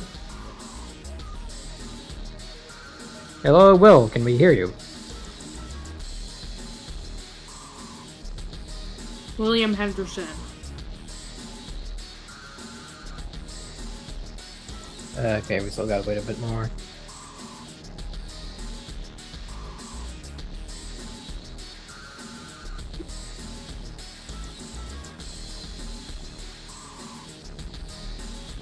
I'm plotting currently how to get Space Marine 2. Oh. Because Monday I have classes from like 1 to 10 basically, with like a small gap in between. And I'm just thinking, what? Well, no, I'm not. Well, I'm having fun. It's not like a curse for me. But I'm back. Monday is when Space Marine 2 drops, and I'm just like thinking, what's the best way for me to get a physical copy of the game and make it to my class in time, or do I wait until Tuesday to go pick up a copy? You can Pre-order always it. wake up early, but then again, it's LA, so with traffic, never mind. You could pre-order it at a local store and then go pick it up. Just be like, "Hey, I reserved a copy." Then you pay and they give it to you. Well, I probably should do that, Mm-hmm. but I don't want to pay the $10 extra. That's fair. Hmm. Tomorrow my grandparents are coming to visit. They're giving me money, and then I have to furiously do all of my secret activities of the CIA homework, because on Monday I have a quiz. I have a quiz every class, and I have to do the reading that I've had 2 weeks to do, but my professor couldn't send it to me until 2 days ago. Yeah, Hey. that sounds. Because I'm not technically registered for the class, and so I have to over-register for the class. And in order to do that, my professor, a saint, he called the registrar, and the registrar's like, "Oh, talk to your advisor." And I talked to my advisor. My advisor said, "Go to the chairhead." I emailed the chairhead. He got nothing back to me. So I emailed my professor, "Hey, I still haven't gotten back from the I haven't heard from the chairhead yet. Could you still send me the homework so I can do it for Monday? I would like to attend the class, but I would like to still do it, even if I can't." And he was like, "I emailed the chairhead and assistant chairhead personally for you, because I want you to be in my class." Here's the homework, and here's all of my extra personal notes for the quiz on Monday. He's a saint. I love him. Base fucking professor, man. Yeah. He's like an old grandpa. He's pro-Palestine. Good for him. We'd love to see that. He's such a Are cool, you- chill guy. He also verbally owns someone I don't like in class. Based. Anyway, yes, Diego, I think Based. we're ready. Yeah, we're ready. Okay, we're all good to go? Yeah. Mm-hmm. Let me stop playing my music. Shit, it's not playing. Play. Why do I have a feeling we're about to have to kill a whole bunch of people here? Or Cadmium. Oh, Zizi's very good at that. Killing people or killing Cadmium? Page Really, 10 on the slides. Everyone Zizi put a wouldn't token. kill Cadmium ever.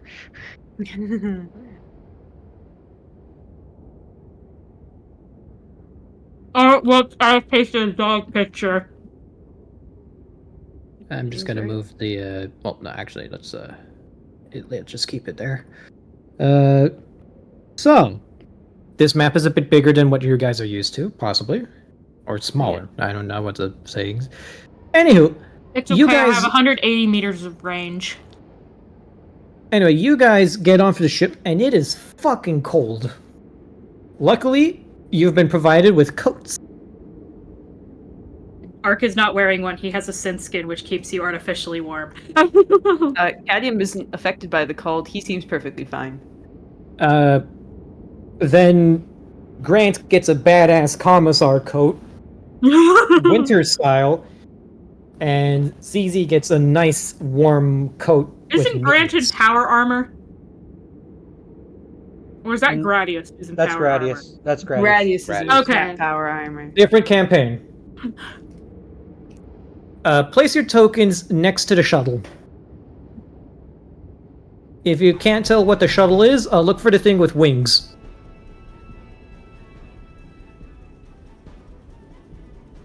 You guys basically find yourselves right on the outskirts of a large-scale industrial facility that's been abandoned from the looks of it.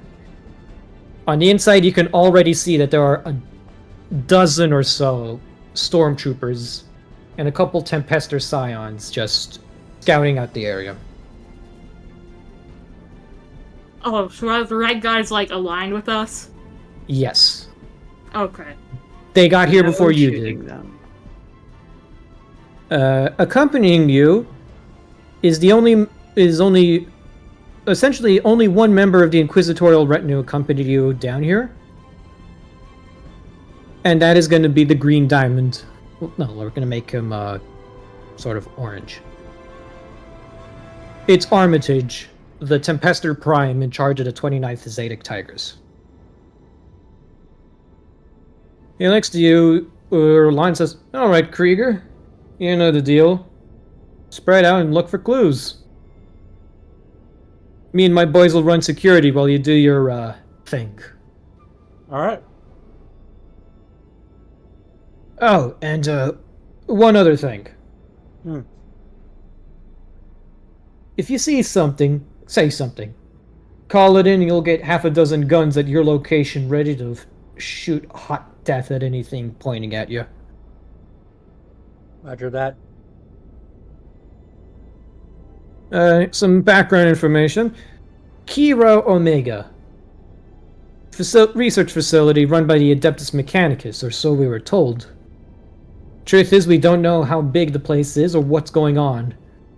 It wasn't on any official Imperial scans before we showed up. The governor probably doesn't even know it exists. So, keep an eye out for booby traps. Or anyone who speaks binary. Cadmium blinks. Jerry up.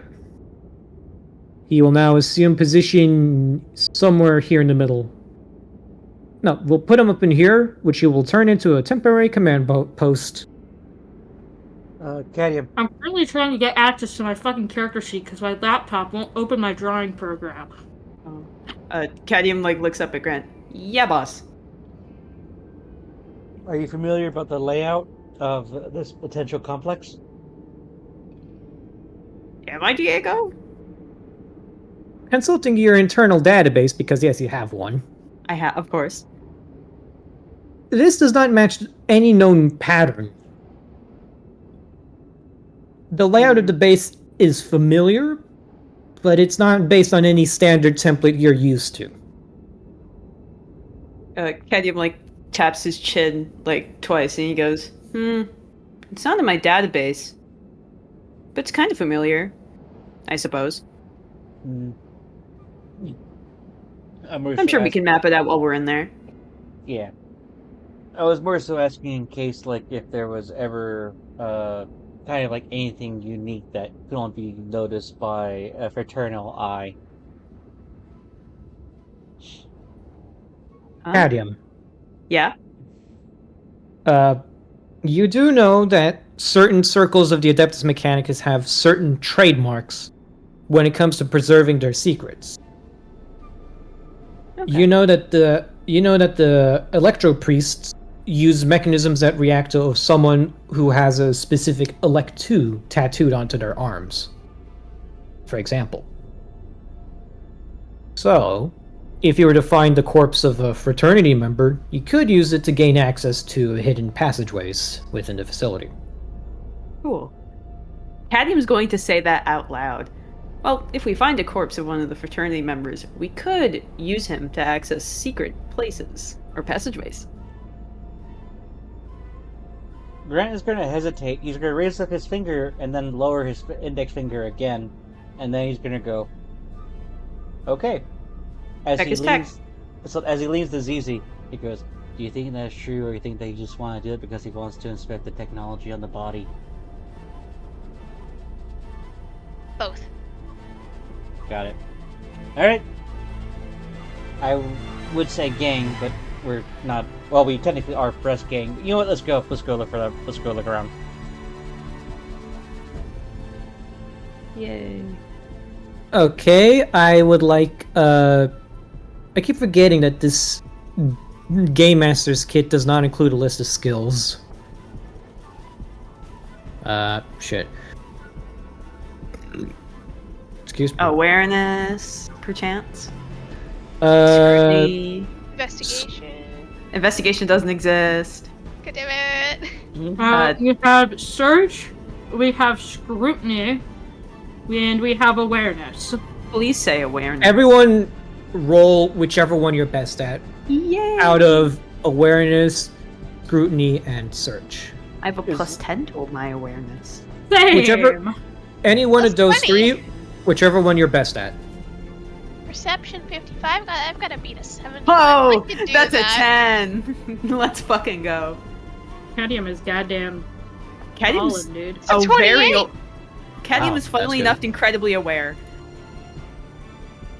This is your Uh, shit. This your is shit. This is your jam. this is my shit. This is my jam. My bread and butter, perchance. And the bagel and cream cheese. Exactly. And So with the we'll- and the little fruit on the side. That's good. Mm-hmm. I had a bagel for breakfast yesterday. Had a pear with it. Banger. Like I bought some apples at the farmer's market I went to today, and they are farm fresh. I'm so excited. Nice.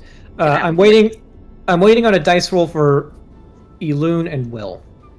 Yeah, give me 1 second. Yeah, I bought Okay. Goldie apples. They had a little apple tasting thing, so you can determine what kind of apple you liked first. And the Goldie ones were just sweet, but not sweet, too sweet. And I was so happy. Yippee! 37. Hold on, I'm two of posting them this because, for as we all know, 130. Diego's dice spot hates me. I currently fail by about 1 degree. Okay, That's awareness, by the way. I have a plus 10. I needed to beat a 53. that's good. Eloon's running awareness. Actually, because I would pass with any of my skills, who's using what? I'm Awareness. using awareness because I have a plus 10. I'll Okay, do so scrutiny both- then. Awareness and scrutiny, so no one's going for search. Okay. Because I don't have search trained. It's like one skill I don't have yet. Eloon, Mm-hmm. you said you were running awareness? Scrutiny. Oh, I Scrutiny. do also have an Auspex on my servo skull, Mido as well. Yes, that is true. Ark, feel free to move your tokens inside the comp as you go about investigating. Okay. Ark, you know... Okay, so let me just think of how to phrase it. You see tracks in the snow. Not really that surprising. But you notice that they lead into several of the structures inside the compound, and they look a lot like motorized vehicles.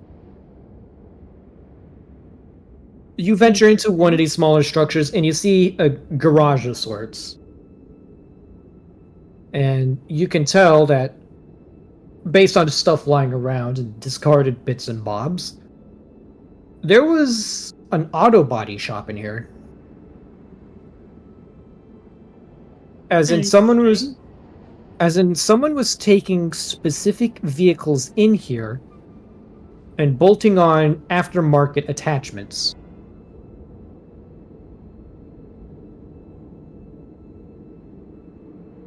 You're not quite sure what type of modifications are taking place here. You can roll a secondary check if you want a more detailed analysis of what went on in here.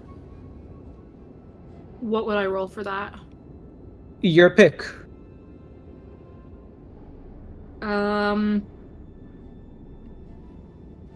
I'll tell you what I pick once I roll, because one of them has a +10, the others don't. But if it's higher than a 43, it's gonna be awareness, so I feel less bad. I guess 53. What do you roll? I'm waiting. Flat 8. Yeesh. I will. Okay, that's pretty good. Hold on. The dice Oh, ball I'll- loves us today. That's like our second roll 10 or under already. Hold on. Mm-hmm. Yeah, basically. Flat 8. There you go. Yeah, that's good. I'll do search just because. Actually, no. I'll do scrutiny, or not. Yeah, scrutiny, which would give me 3 degrees of success. You take your time investigating the inside of this garage, and you can tell this was heavy modification of civilian equipment. Okay. Specifically, Goliath-class transports. Alright. You know that the Goliath pattern transport is basically universal for the Imperium of Man.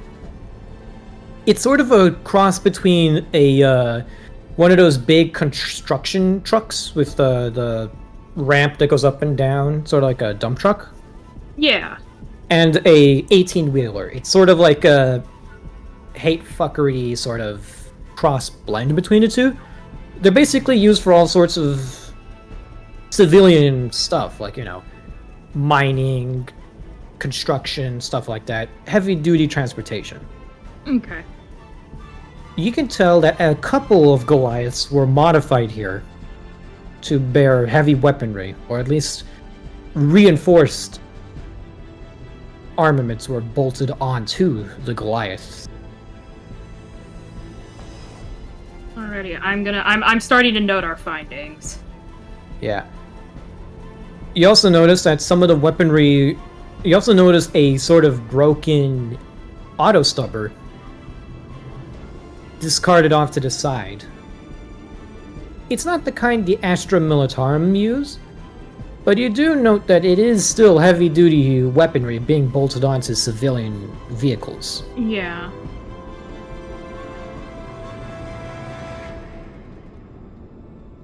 So that's what you find. Evidence of militarization of civilian vehicles.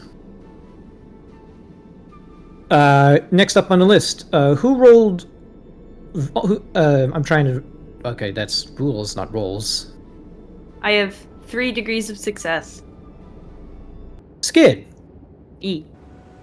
You find, hidden away in a dark corner of the facility, what's left of a tech priest. Yay! Corpses! Okay, continue. He's also holding a message. Oh boy, a message. He's holding something in his data slate. It's encrypted, but you know enough about, data encryption that you can just easily open it. Finding the corpse is one thing, but figuring out the password would have been another. Okay. You rolled well enough to get both. Yay! I do also have Okay. cryptology as well. Yes. I want you to roll me, Oof. 1, 2, 3. Go to page 14.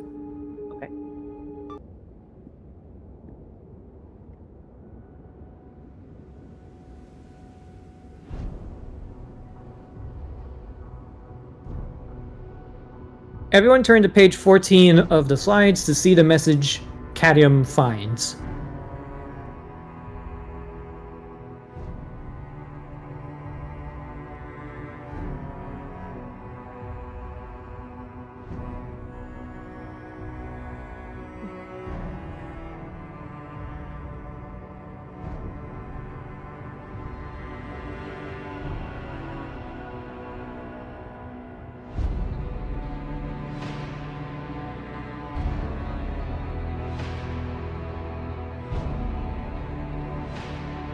Bioaugmentations. Funky.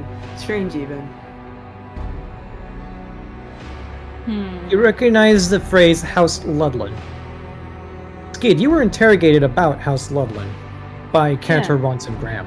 Yeah, that bitch. He assumed there was only a singular point of contact within the house. But this document points towards multiple people within House Ludlin. The plot thickens. Plot thickens. Yeah, Cadmium will make a note of that. You take the data slate and make a copy of it onto your own, but you find essentially 1 out of 4 data logs in this facility. Wahoo! To get the 4th, you need to find all 3 first. Okay. It's hunting time.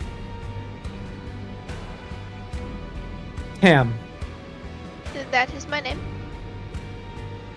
you take a different approach. Aw, I love the little heart emojis you have, Yulun. Such a nice touch, I like it.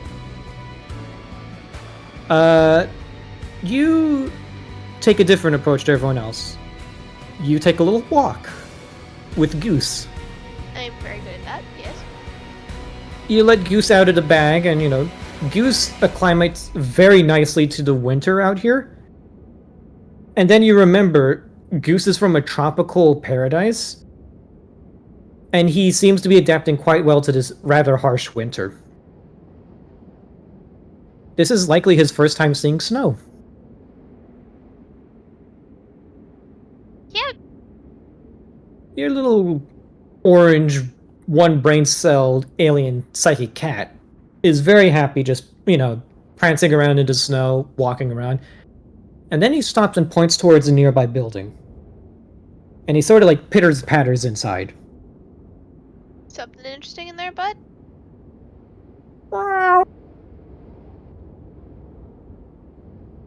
I'll take that as a yes. You go inside after Goose, and you see him sitting on top of an empty canister of sorts. It's a very large canister, and you realize that it's supposed to be one for holding promethium. But you notice the blue markings on the side. This isn't your bog standard promethium. This is nephium. For context, nephium is sort of a super juicer. A few drops of it added to any amount of regular promethium produces a much more efficient energy source that burns brighter, longer, and twice as efficiently. There's only one place nephium can be acquired in great quantities out in the Cronus Expanse. And that place is ground zero for a massive trading war between House Winterscale and House Aspice. No, House Corda, my bad. Aspice. Corda and Winterscale are engaged in a massive corporate war over mining rights to nephium. You sort of look behind, and you notice this building is full of empty canisters of nephium. Lots of nephium.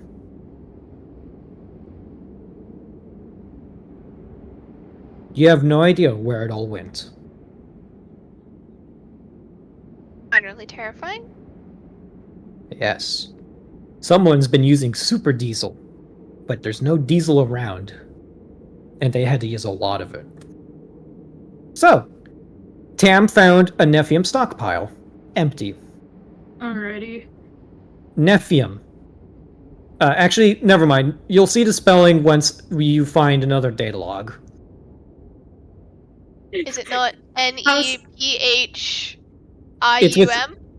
It's with a PH, if I'm correct. Yeah, Nephium. Nephium? Okay. Yeah. 'Cause it's Don't bullshit worry. Latin. House Corda. Corda? Okay. Chorda. That's what I thought. Yeah, House Corda. Sorry, a lot of names. No, it's alright. This is what I'm here for. Grant. Hmm. You find jack shit. Yeah.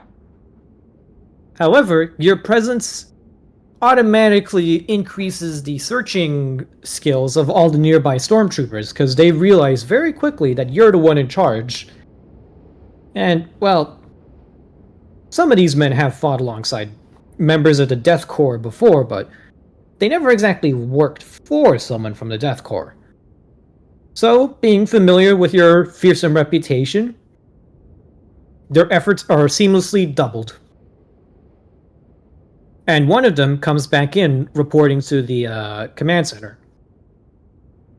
And one of them comes up to you, Grant, and says, Lord Captain, Yes. the Tempestor Prime wants to see you in the command post. Okay. As I drop a snow shovel and I walk over there. I'm just going to move you over here. This was a communications building. A half-broken Auspex relay is on top of the building being repaired, but inside you can see that Armitage has basically set up a rudimentary command center in here. And he looks to you and says, one of my boys found a secret passage. Oh. We can't get in. Can your tech priest get us through? Yes, certainly. I hit my combi. Cadium. Caddy immediately starts running over. Yeah, boss! And I go, door. Door? Door. What about it? Can you open it? Open it? Yes. Yeah. Yes, I can Alrighty. open it. One of the stormtroopers basically leads you to another building, and you can see marked there and exposed is a hidden elevator going down. Oh. You also notice a very esoteric looking device where the Oh. up and down button would be.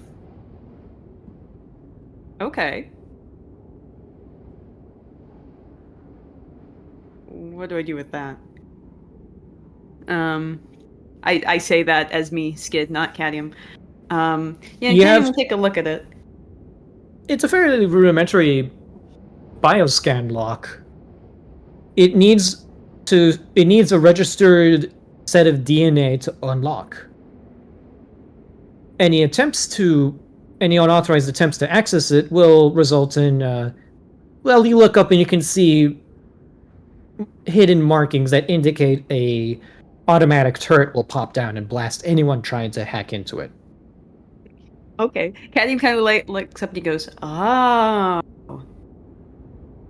How fun. I'll be right back. He runs and he goes and he picks up the dead tech priest with his mechadendrites and carries it back. Cadmium You- and corpses, tale as old as time. Just like a little jog, like he's not carrying a fucking corpse of like one of his tech brothers. Swarmed! Dead priest on the floor. Most of his bionics have been ripped out, but you can gather enough to jerry-rig a lockpick, basically. Oh, I was gonna use his DNA. Because he probably has some bit of flesh on him, but that works too. I like the Dead Space approach. Cadium has 6 mechadendrites. I feel like he is a physical lockpick, but this is also incredibly funny. You scrape off a small bit of his desiccated, flash-frozen skin and place it up to the bioscan lock, and You hear an intense whirring from the mechanism itself, and eventually a small fingerprint receptacle pops out. Does this guy have fingers? You look down and notice that he has lots of fingers, a good amount of fingers. Fleshy ones? You look back at the mechanism and you note that it's not meant for an organic finger. Okay, fantastic. Yeah, Caddy will just pick up one of those arms without care for the rest of the corpse, and put the finger to it. Bzzz, conk conk. Welcome, researcher. Please, watch your step. The doors they open and are basically shut halfway. Hmm. You notice that there's ice growing where the door should be opening. Hmm. Can Cadmium kind of like force open the door a little bit with his mechadendrites? He's not strong enough to probably like break the door, looking at my strength score, but he's probably strong enough to force it open. Yeah, you force the door open and basically just figured out, yeah, that's how you get in. Cadmium pushes the corpse to the side with one of his mechadendrites and he goes, "Done." Several stormtroopers load themselves up and says, "We'll clear it away, sir." And they sort of click the button and the doors painfully, slowly close on you. Like they kind of grind to a halt more than slide open. Oh. After a while, the door opens up again and the elevator's empty.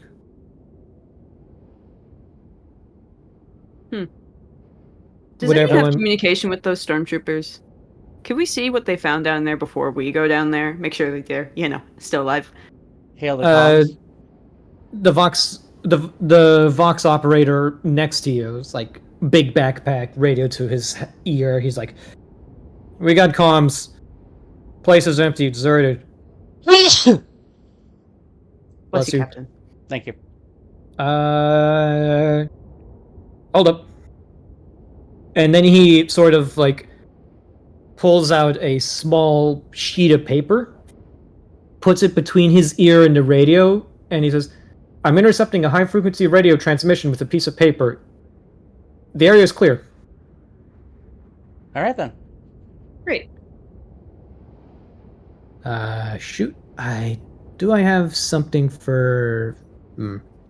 I have a snowy thing. Do I have something for an abandoned bunker? Abandoned bunker ambiance. Abandoned bunker ambiance. I'm sure there's something for that on YouTube. Yeah, I mean, like, I have, like... Hold on. Let me check my music storage for my Rogue Trader game. I got something. We Okay, might need to good. lower the... We might need to lower the volume on it, because it sounds a bit loud from when I was playing it, but this should be good. Volume's at basically 11% on the music bot. If it turn up any higher, I can't hear anything. Yeah, it's very loud. Yeah, just adjust as needed. Everyone turn to page 11. Page 11.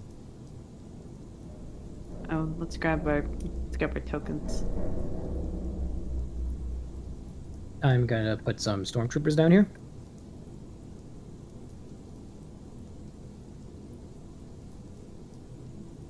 Ding dong.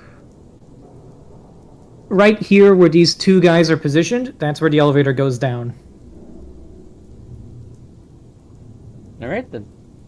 You're basically deposited into like this sort of open space. Lots of broken cogitator banks, discarded supplies, equipment. Place is dead on arrival, empty. Nothing's going on here. Interesting. You don't see any markings on the wall, which is surprising because the Imperium of Man loves digital spamming, and so does the Adeptus Mechanicus. But there are no identifying marks anywhere that indicates who owns this facility.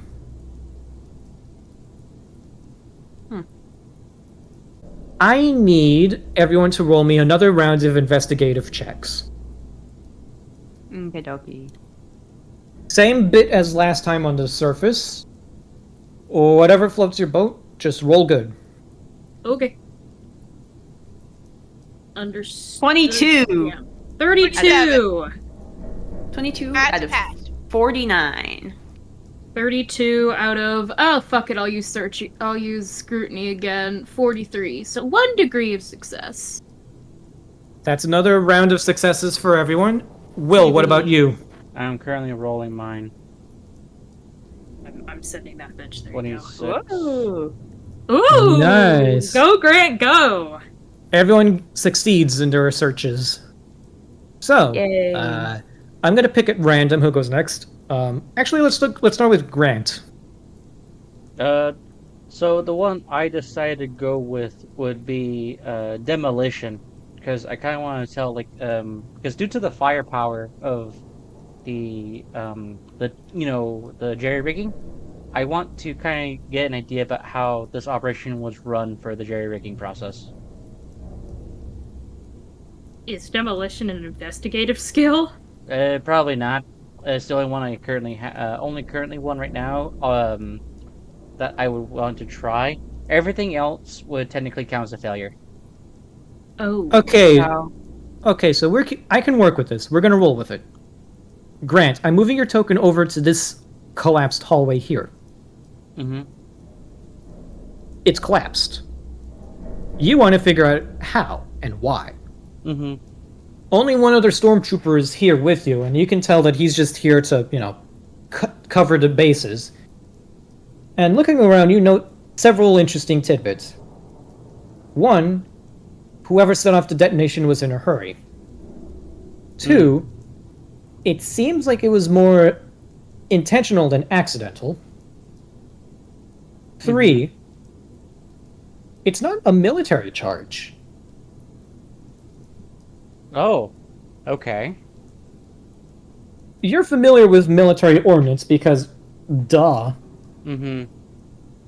And you recognize that this has no telltale marks of a military explosive, but rather a mining charge.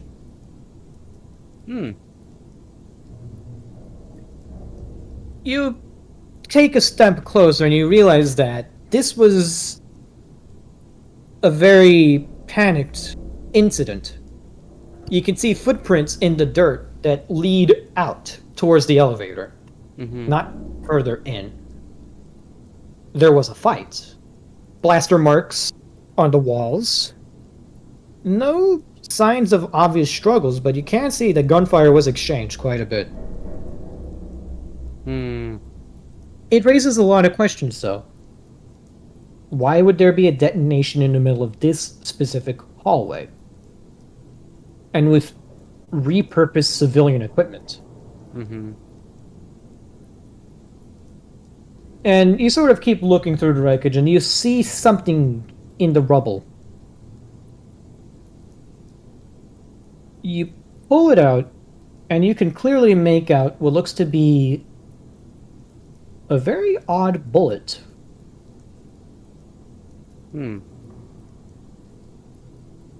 You don't recognize the pattern. This isn't military-grade ordnance. And, well, civilian-grade ordnance doesn't exist. Curiously, it looks as though this bullet was made elsewhere. You can't quite put your finger on it, but this was not manufactured in a standard munitions plant. Someone made this bullet on the side. A potential uprising? Or Potentially. Or whatever operation you're running here, they do want to get official equipment. I mean, compared to that previous status slate, which required Adeptus protection, but they didn't exactly want it, so they were stockpiling, just unofficially. For what, it is unclear. So, Moving on to the list. Oh, that was anything it. else you're saying? No, that was it. The stormtrooper nods, and the stormtrooper next to you nods, but you can tell he's just here to shoot shit rather than do any actual investigating. Up next on the list, let's go with ZZ. What did you roll? I rolled a 47. Okay, what did you roll for? Awareness, so I had to beat a 75. You find your you find yourself here. The party is split up. You're investigating the whole shebang, and you end up here with two other stormtroopers investigating what looks to be a landing pad deep underground. You quickly figure out that this landing pad goes up to the surface. You can see the mechanisms that would take this place up, like a sort of massive elevator for equipment that can't fit down the elevator. Curiously, though, you don't see any signs of jet exhaust here. Like, this looks like a regular landing pad, but there's no indication that an actual ship or shuttle landed here. What you do see, however, are marks and scratches along the floor, as if something was hauled inside.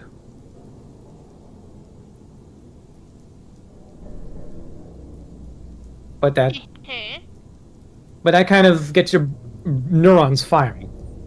A ship didn't land here, but supplies ended up here and were dragged inside, so how did that happen? And then it comes to you. Airlifting. Someone parachuted in supplies. But then that begs the question. What cargo is so hot you can't just unload it from a shuttle like a normal person? Why go the extra step and just dump the cargo? Something fishy's going on here. So, yeah, that's what you find, Tam. Let's see. Who wants to go next between Ark or Cadmium? We can just go up the list. Yeah. I'm not looking at the list. That would be Skid. Yeah, that would be me. Skid. Me. What were you rolling for? I rolled for awareness because that's the only search skill I have. I'm gonna move your token here down the hallway. Okie dokie. This reminds you of home. Eerily, this place reminds you of home. Not the massive dusty corridors that separate and connect all the massive factories of Mars. No, this reminds you more of... This reminds you more of a medical ward. Bright lights, sterile environments. It reminds you of your mother's laboratory.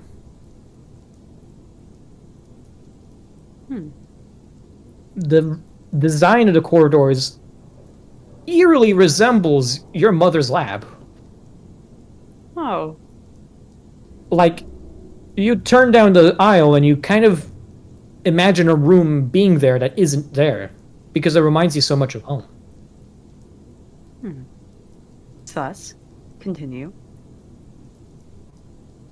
This research facility dabbled in the biological. But something doesn't seem right. The environment isn't as sterile as you expected, and there's a lot of equipment lying around that aren't medical in nature. There's a lot of high-end technological components broken and just left to rot, basically.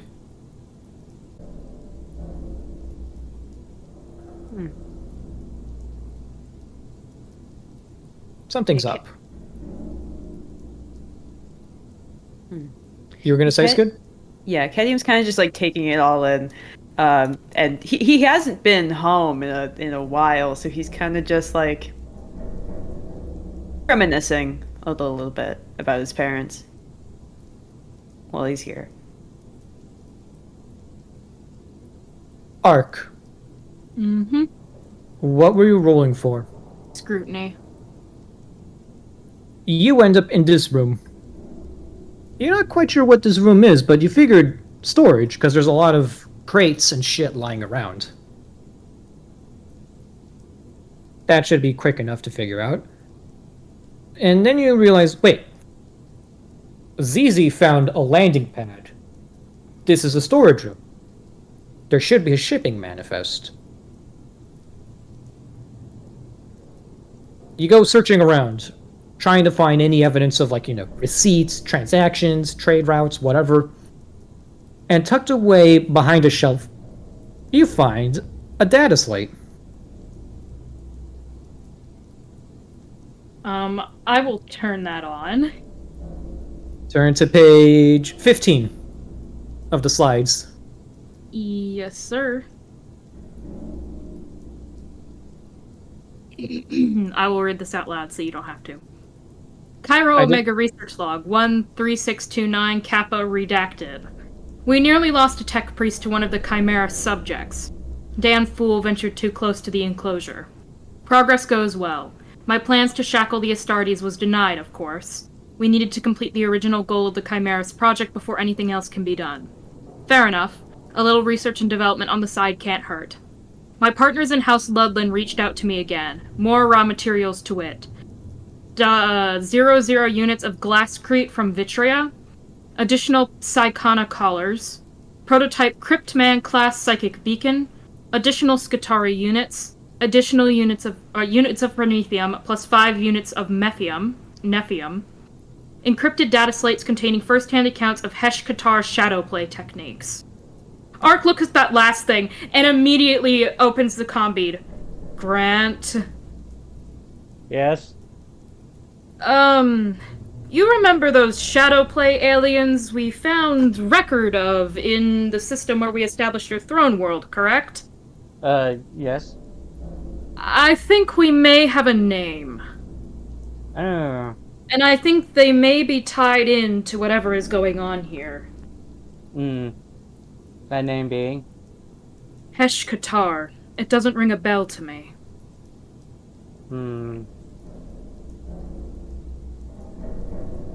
Hesh Katar. Doesn't ring a bell here either, but good to know. Over here, there appears to be some sort of infighting, and whatever materials the workforce has, they decide to employ it as a means of sealing off this section of the bunker. Interesting. Also, ZZ, you found Nephium earlier, correct? Oh, Tam's muted. Shit, sorry. What are you I was eating? eating chips. Potato chips. Valid! I was like, I don't want them to be able to hear this, just in case. No, that's fair. That's fair. That's normally why I like to eat before my sessions. But, Tam, you did find... Yeah. Tam, you found a whole room full of empty Nephium canisters. Yep. Well, technically yes, technically no. There That was was- Nephium. Yeah. Alright. Also, you know more about psychic phenomena and resources than any of us. Have you That ever would be heard of expected. Psychona collars or Cryptan-class psychic beacons? Diego! Okay, Psychona collars. Run-of-the-mill shit you'd put on a psyker so they don't go crazy. Basically, battle psychers working in the Astra Militarum are equipped with massive metal collars that help focus their concentration so they don't go... so their heads don't explode. The average psyker isn't really that good at controlling their psychic powers, so they need these big-ass metal harnesses on their head and necks, basically to keep them from exploding people's heads randomly. And the other So- thing? Roll me Forbidden Lore Imperium. I have that! Can I roll that too? I do not yeah. have that. So, yeah, you would not know what a Cryptman class psychic beacon is. I've got Arc. nap meters and I just rolled a nat 17. That would be, since it's technically a basic skill. Let me check. I multiply my degrees of success by 3, so 3 degrees of success. Then roll the Cryptman. dice. Cryptman. You've heard of this name before. Cryptman was an inquisitor of the Ordo Xenos, who has a very, very controversial reputation. Very trigger happy with the whole exterminatus thing. A lot of his record is sealed, though. You don't quite know why. You do know that he did dabble in psychic phenomena, and was a massive proponent for its research.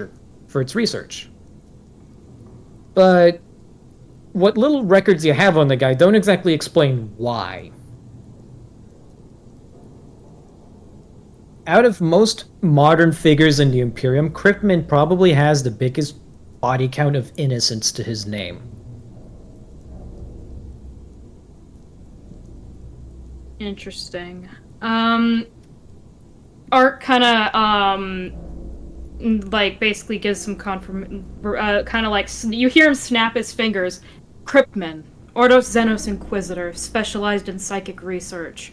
Probably most of his records are sealed, so I can't tell you much, but the name rings a bell. Out of most modern Imperium figures, he's probably killed the most innocents of any Inquisitor. Exactly why he was so interested in psychic phenomena and powers are unknown, but if they have an interest in it, that bodes ill. By the way, if any of you guys try and fucking Google his name, I will strangle you. That's I'm not going metagaming. to. Yeah, I would appreciate I if you wouldn't guys be able didn't to spell his metagame. name if I tried. Anyway, It's Alrighty. spelled out right there. Anyways, Oh. I'm not looking. Alrighty. Art kind Also not good of, at these. basically, walks back out of the room. He takes the data slate with him, and walks back over to Grant. He walks by Cadium just standing in the hallway looking up at the ceiling with like a. Cadium's mostly expressions. His expressions are very neutral, and it's still true now. But he's just like spacing out. as you're spacing out, behind you, a hidden doorway opens and out stumbles a Medicaid with a very funky-looking walking stick emerging. And when he looks to you, he's a bit surprised, like, "Oh, hello. Who are you?" Cadium is a little taken aback, and he just goes, hi, Cadium Light Jr. "Oh, I heard of you. Yeah. What? The Archmagos talked about your father quite a bit. And your mother."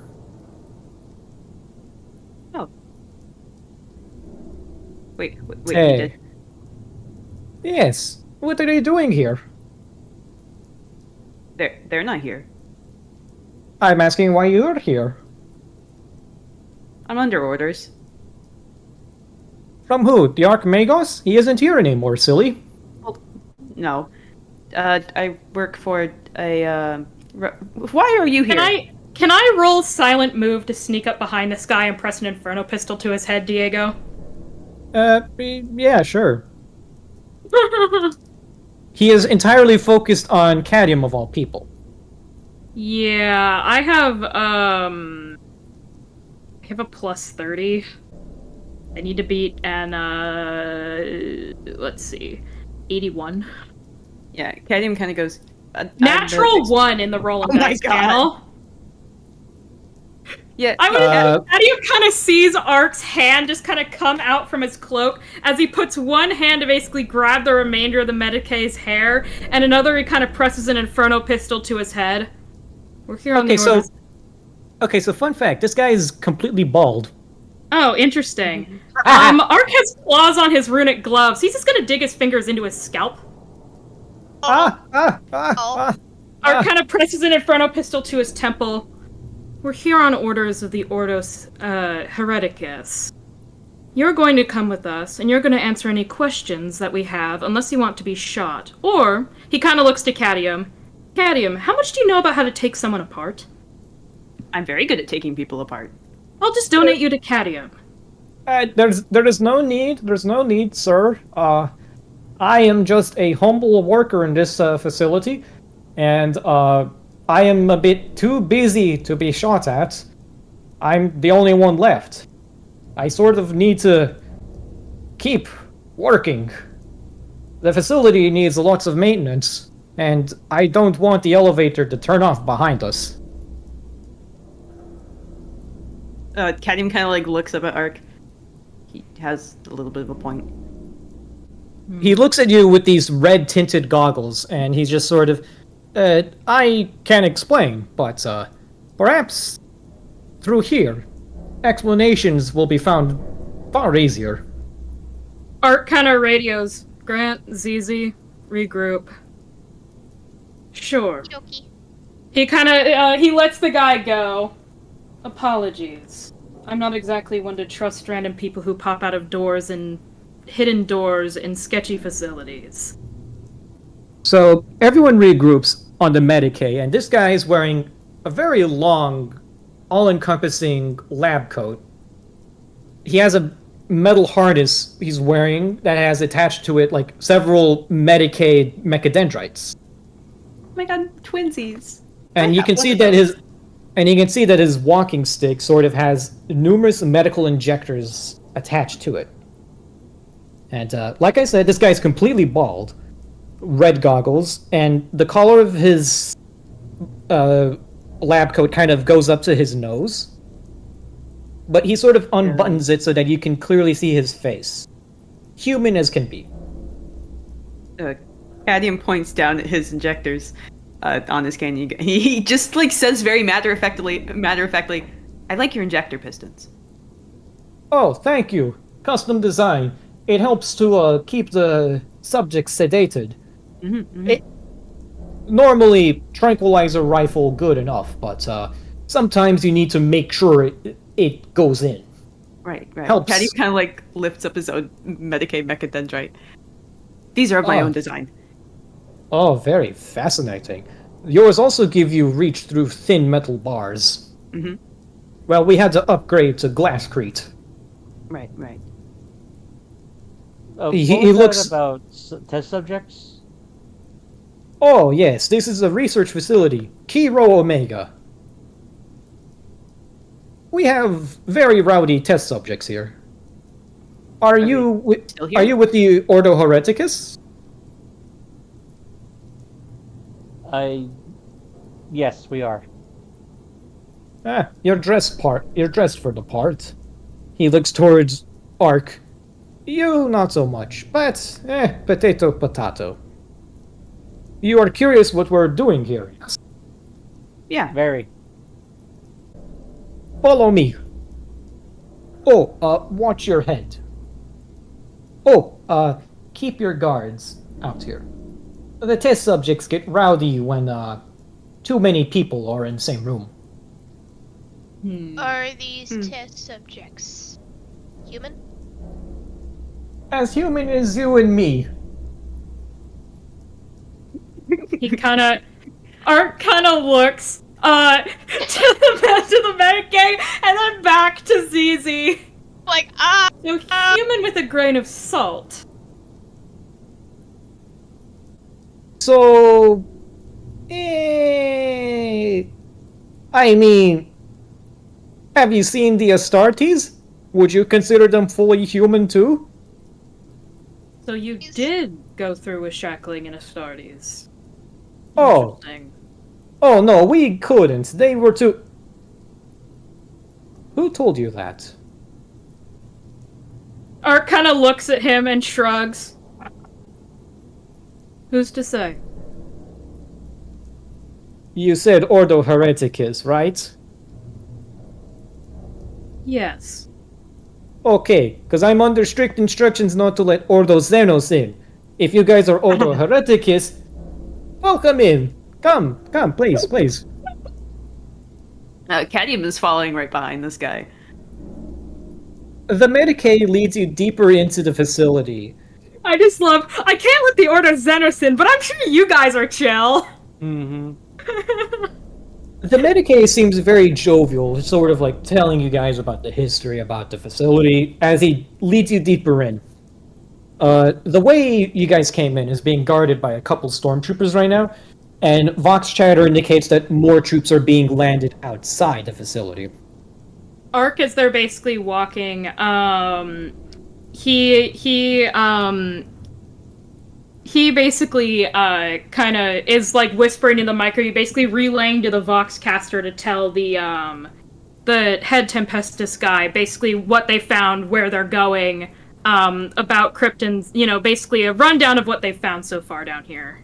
Yeah, you're basically at the back. You're basically at the caboose of this little conga line.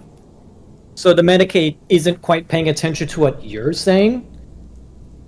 Up at the front of the line is Cadmium, who, the Medicaid seems very familiar with. Yeah. And you hear Tempester Prime Armitage basically acknowledge your message, saying, "All right, I'll pass it up. Quick update on the Lord Inquisitor. The Royal Palace is under lockdown right now. Seems like she's laying down the law." Understood. Also, we may want to inform the Ordo Xenos at some point that it seems like the people down here have a strange fascination with Kryptman's research. In fact, they apparently have in possession, or had in possession, one of his prototypes from his psychic research. Not my cup of tea, but I'll be sure to pass it along. Thanks for the update. Yes, sir. Cadmium's... Oh, you go ahead. Up at the front, the Medicaid is talking about Cadmium. Yes, the Archmago said that he studied alongside your father back when he was more all metal than flesh. You know how it goes. Like, is he referring to Cadmium's dad, or the Yes. Yes. Cadmium's dad just has a... Oh, yeah. Cadmium kind of like blinks and he just goes, "My dad only has a metal leg, last I checked." I'm sure he does now. Lots of novel bio-augmentation skills pioneered by your father. Really? He never told me about that. Your mother helped develop them. That explains why outside it looks eerily similar to her lab back home. Ah, yes. We, don't tell anyone, but the Archmago sort of copied your parents' homework when designing this facility. Oh. Who's the Archmagos? His He name? stops for a moment and says, "I don't remember. He wasn't that important, now that I think about it. I didn't trust him for some reason. Sure. Being down here for so long, it's nice to have intellectual company, you have to understand, but Right. sometimes you prefer to work alone. Sometimes you like to forget about the outside. Easier to keep your head down and ignore everything going on outside." Yeah, I get that. Question, Diego. Would the Mechanicus be above mind wiping? The Mechanicus probably regularly employs mind-wiping technologies. Yeah, like I said, no. You also know that some members of the Adeptus Astartes also use mind-wiping technology. Yay. Ark also kind of, it's like, basically, I would like also to also remind you they're looking into shadow play techniques, which are specifically used to alter psyche. Mm-hmm. Yeah. Not at all concerning. That guy No. says he doesn't remember the Archmagos, and that's a pretty high-up guy in the Mechanicus. In the order, yeah. Yeah. Yeah. That's a pretty esteemed rank, and the fact that you can't remember someone of that level of importance, something sussy's going on. Yeah. Anyway, Eventually you reach a locked door. And it is, oh, sorry, it's a whole process. Can you hold this for me? what is he holding out to me? He holds out two things to you, a data slate and his walking stick.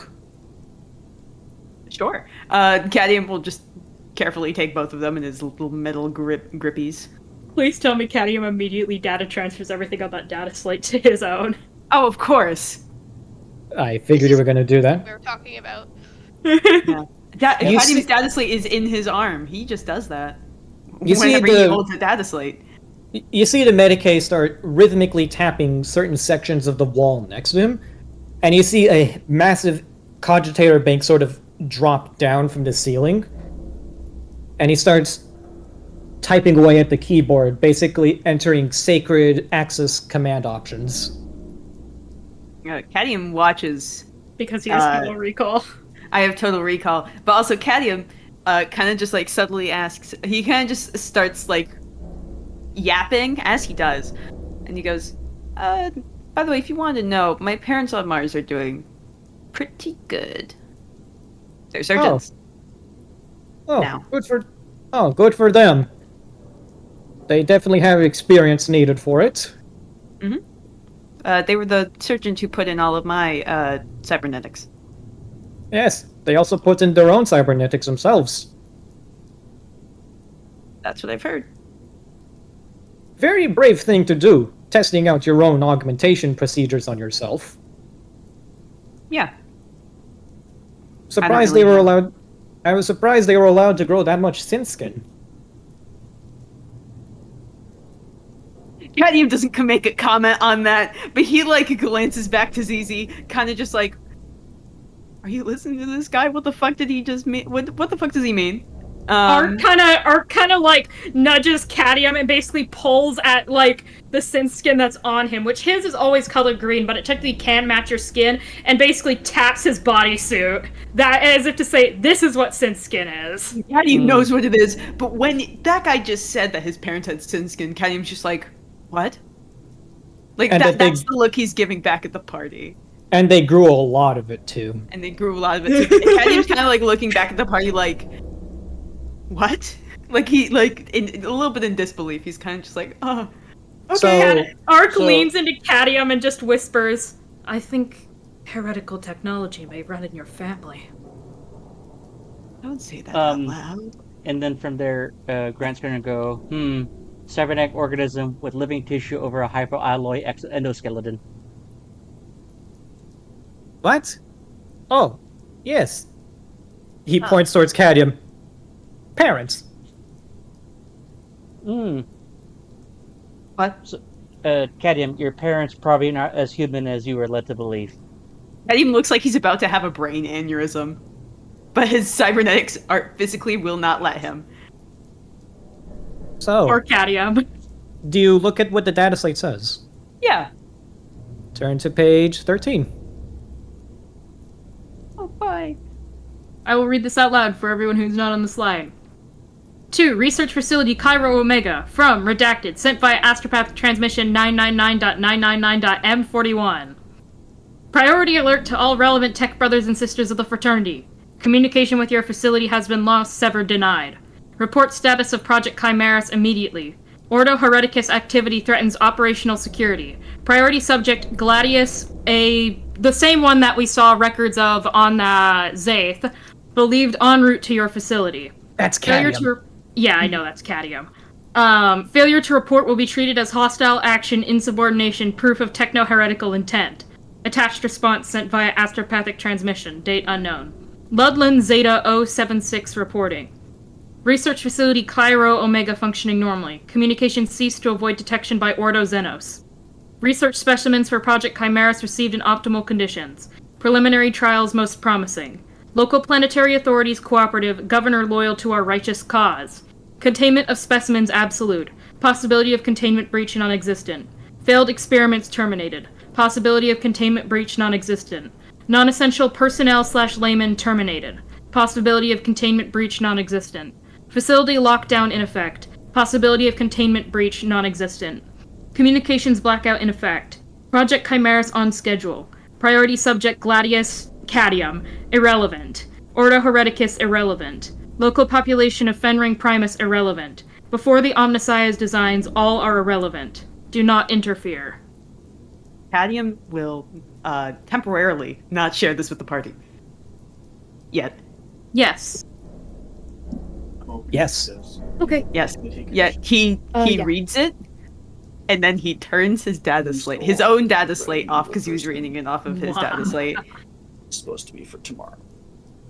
It was delicious. I'm sure about this, but Jesus. Yeah, Cadmium, he will not share this with the party yet. Yeah, sure. He's probably in shock. So he does turns off his. Does Cadium have the Cadium horror remote look on his face? Yes, Yeah. but he turns off his own data slate because he was obviously reading it off of his own data slate, and he just like looks back at the Medicaid guy. The Medicaid guy is entering a sacred DDoS command onto his cogitator. Very cool, very cool. Cadmium's not at all stressed, or worried. Is there so the research that was being developed here, was it actually once sanctioned by the Mechanicus, or was this a rogue element that that became heretic as things went on? It's It's- context or in context.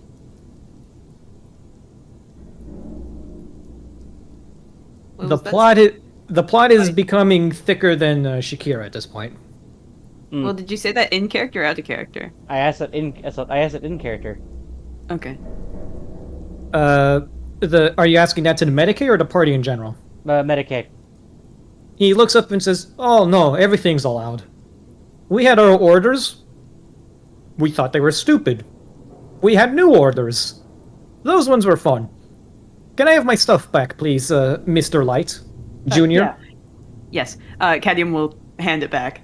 He hangs the data slate on his hip and sort of like beckons you inside as the door blocking your path opens to this dark chamber.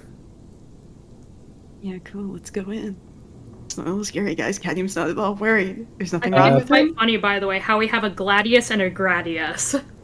Yeah. Everyone turn to page 12. Place your tokens. Hmm. Hey, there's a big block here. I wonder what that will summon. You can see as you go in a massive room full of cogitator banks, monitors, and like computer arrays. There's a couple of dead people slumped over some of these cogitators. Very nice. He sort of walks towards a massive cogitator in the center of the room, flanked by 3 statues of what looks to be tech priests. Very cool. You notice a couple of aesthetic differences with these tech priests, though. Oh? They have a lot of arms and mechadendrites. Like, It remind- You know those old Da Vinci sketches of like the guy with like the in the circle with like his arms up and down? I and know his, what like- that's. The I know ideal what that. human. yeah. I know what that's fucking called. Hold on. I think Tam said it was the ideal human. It's the Yeah, Vitruvian it- Man. The Vitruvian Man, the- yes. I didn't even have to Google it. I remember. It's the proportions of Da Vinci's ideal. Ideal man. Yeah. Well, those are the proportions of man, actually. I took like 3 art history classes to know this. Those are the correct proportions of a normal human man. Funnily enough. Well, you see 3 With big variations. statues. You see 3 big statues of the Vitruvian Man very cool. flanking this massive cogitator bank, and what looks to be a cryo chamber. A very big cryo chamber. Cadmium points to it, and he kind of just asks the Medicaid, "What's in that?" Oh, Out of curiosity. in the event of a containment breach, we open that one up.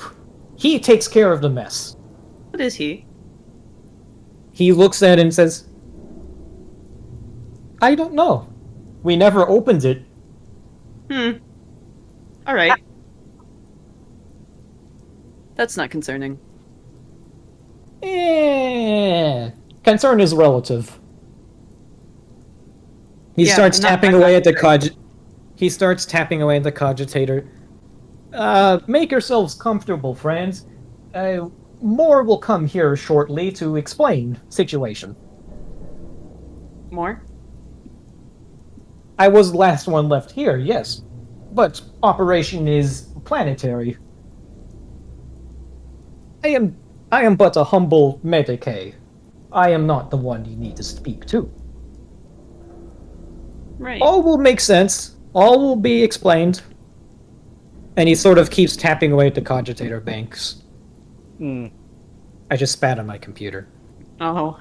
It deserved it. No, my computer's done fine. It's just doing the voice. Cadium kind of like looks to Zizi like, I am experiencing mild trauma right now. Help?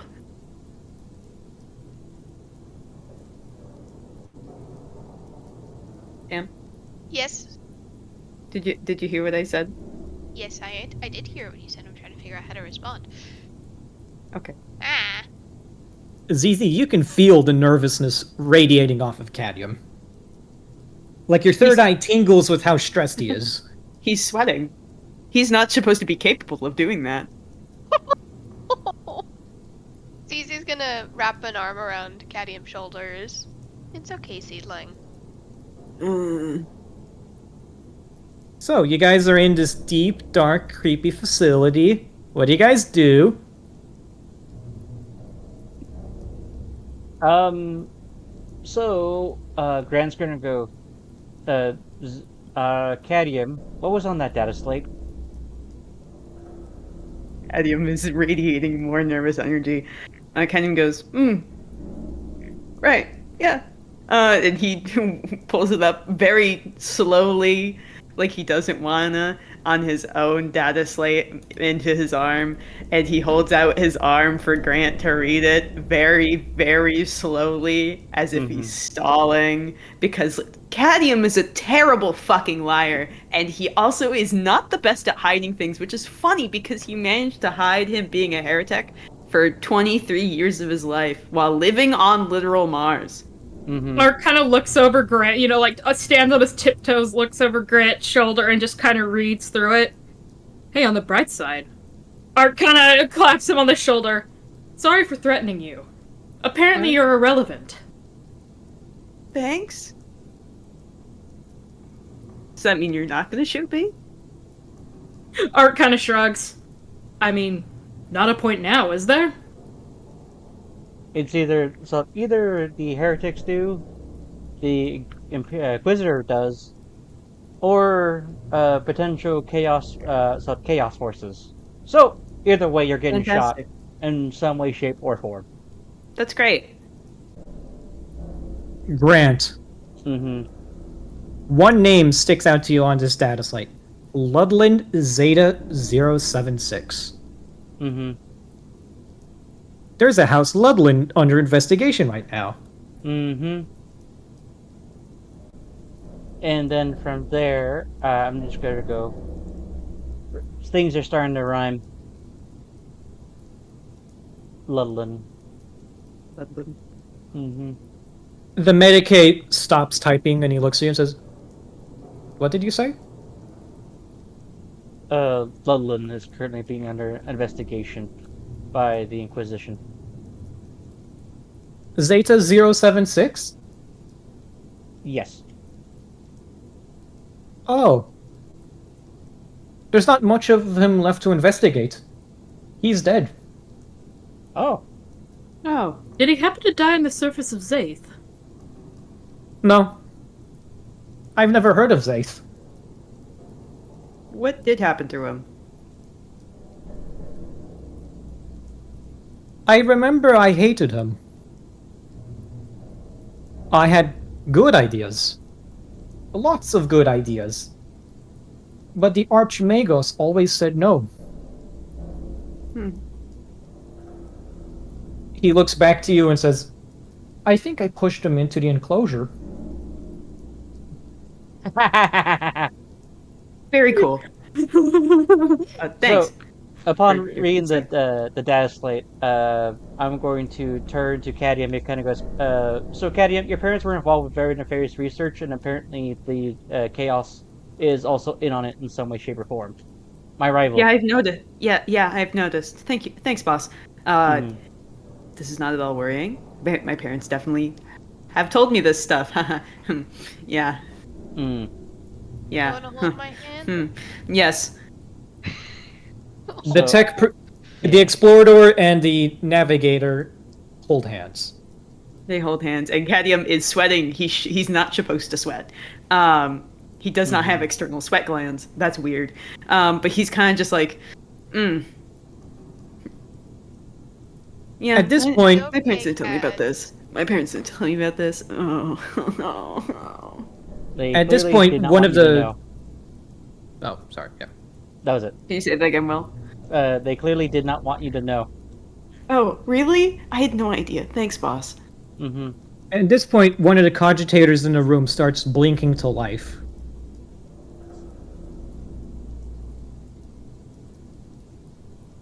And Cadium takes a little gander over.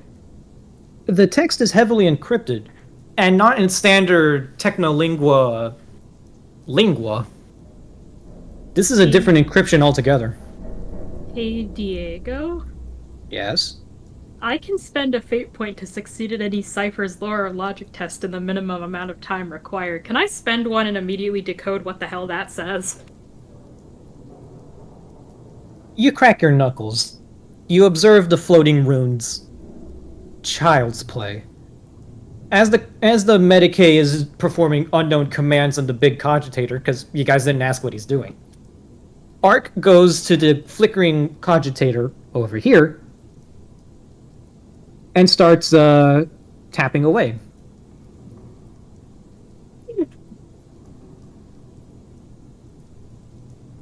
Everyone turn to page 16.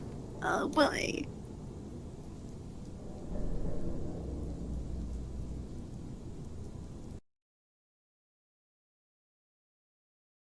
Oh, the music bot exploded. Us just casually encountering a mechanic, his plot, or more so abandoned research. Alrighty. Art kind of basically is typing on his data slate, and you can hear him muttering to himself, "The Arch Magos will not interfere any longer. Good riddance. Chimeras is more than just a device, it is a gateway to unfathomable..." That's a weird way to spell divinity. "Already I have learned new esoteric ways to apply the shadowplay techniques gleaned from the form, the Heshkatar.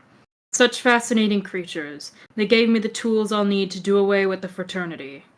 Gladius, Cadium, is a distraction and no more. The true prize is on Redacted, where the fields are like shattered glass. I have seen this. He Wait, showed what? me. Let me finish! The enemies of mankind gather at the gates. I know what must be done. Chimeras must be activated now and evermore. Blessed am I to receive such divinations from the God Emperor. I will free this world for him so I may be at his side when he saves and uplifts us all to the stars. Hey, boss! There's a mention of the field of shattered glass! Oh, cool. Do you walk over to the cogitator? Yeah. Are you asking me? Or Yeah. Alex? Yes. Who else likes to go? Cadium will go as well. Actually, no, Cadium's gonna stay with the Medicae. I want to ask him something before any other shit goes down. Like, ask him something while they're reading it. Grant, you make your way over to the cogitator when you notice something Ark missed. You found the Archmagos hanging from the wall. His corpse has been made into a banner. Yummy! Ark is kind of like so focused on the cogitator. He just kind of hears Grit, stops behind him, and just turns around. What's got you? He kind of looks over to where Grant is looking. Oh, that's what he meant. Yeah. Oh. Oh.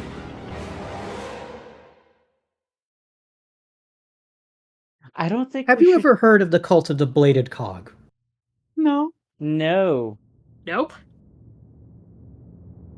That was in character. Oh. Yeah, Cadmium just goes, no. An unknown voice fills the halls. Such fascinating people. They started on a planet much like this one. They were so lost.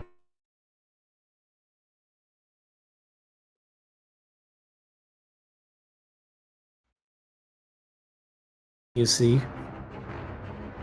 the Archmagos in charge had to find a way to keep the lights on. The human body produces quite a bit of electricity itself, you know.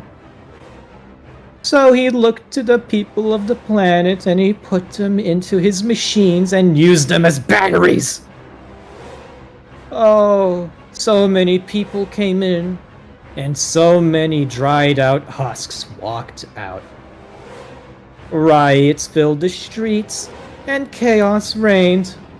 But salvation came to them from the stars, and it had 4 arms.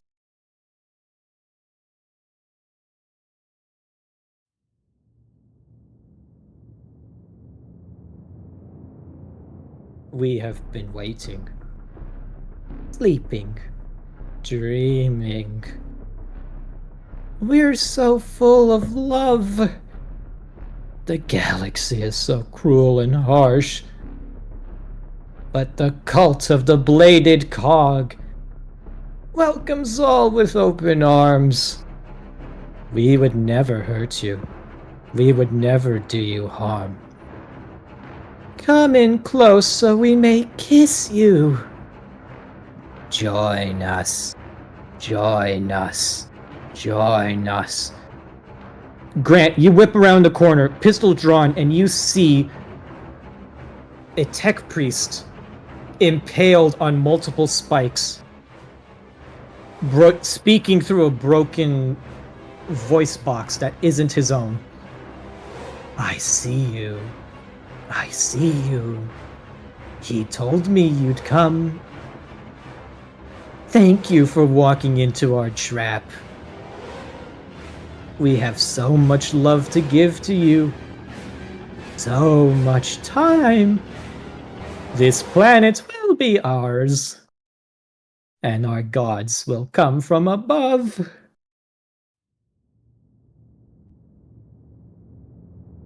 The tech priest slowly stands up in front of you, Grant. And you notice that a second pair of arms have been crudely bolted onto his sides. Ask away. Tell me what you want to know. I can answer.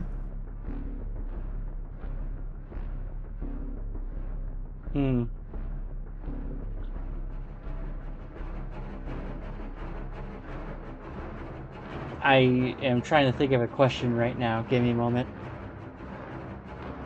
Alrighty. What was the project for? They needed a cheap weapon. Something easily multipliable. They had an idea. Novel set of bioaugmentation techniques gleamed from Dr. Light and the Heshkatar of this native region. Put them together and you get the Chimeris device. Something strong enough to override any telepathic control. So we thought to ourselves, what if we had lots and lots of disposable and cheap shock troops that can self-replicate? Commandable by only the push of a button. Chimeris was a hybridization of technology, biology, and Xenos knowledge to create the ultimate warrior, loyal to the Imperium of Man. That can explain why they preferred more, or more concerned about the Ordo Xenos. I say as a player, not as a character. Yeah. Alright, putting down the token. Art kind of basically holds up the data slate where he has the picture of the aliens, the orb aliens, The Heshkatar. the Heshkatar. But Ark is confirming this. These are the Heshkatar, correct? Yes. We found one of their ships and learned many things. We applied those learnings here over and over and over again.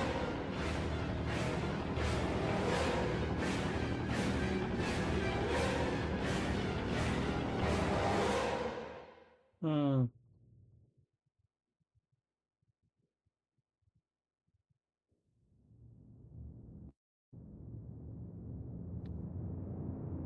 And what exactly does this all have to do with the field of shattered glass? It sort of hums and buzzes to itself a bit. Oh, that place.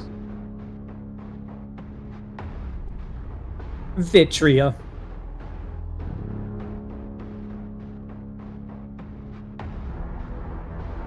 It is there we gleaned most useful applications of glasscrete. We have cousins there. Vitria. Out of character, I know where that is. And what that is.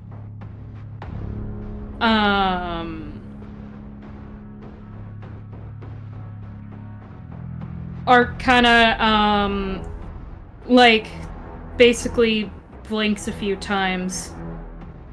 The desert planet. Really?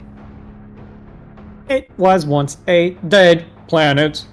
Inhospitable deserts covered its entire surface. One day, a solar flare turned it all to glass. It was habitable now. Humanity conquered and settled it. It is a rich source of glasscrete. However, it has produced an interesting local phenomena. Much of its surface is shattered glass. Those who survive life on that planet are scarred. We have friends there. They showed us the secrets of the glasscrete. We applied those learnings here. Okay, let me write this down.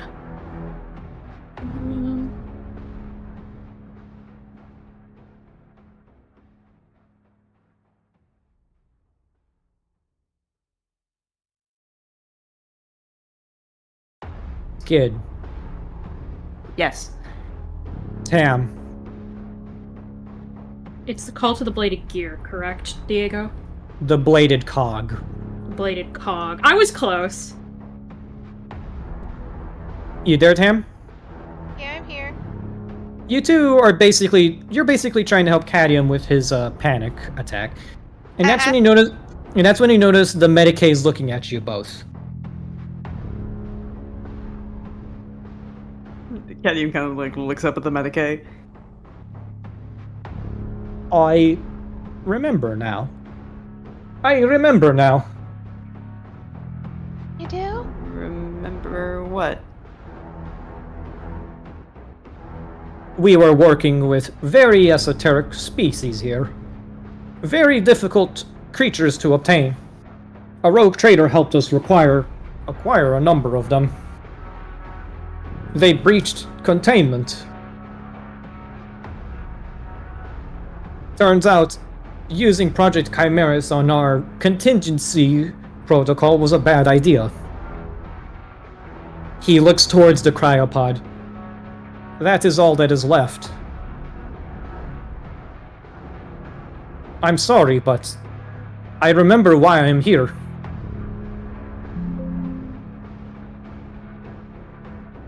Why are you here? To kill him. And I guess you. What? I'm sorry, but I really am. But Father cannot allow witnesses. Not when the day is so close. You see him pull out an auto pistol and Can I light him aim on it at fire? You could. And as he looks to you, he says, "I'm sorry, but the gods call to me now." I whip out Hold my on. own I'm Archaeotech gonna blast light him. pistol. I'm gonna light this bitch on fire. 1 second. I need to roll. Yeah, Kenny pulls out his mother's gun and he just points at the mannequin and he just goes, "We don't have to do this. You really don't want to do this."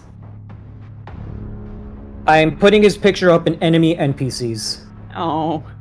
I'm assuming that we're gonna fucking that murder Grant this and Ark are guy. about to have to kill that bastard that is in front of us too.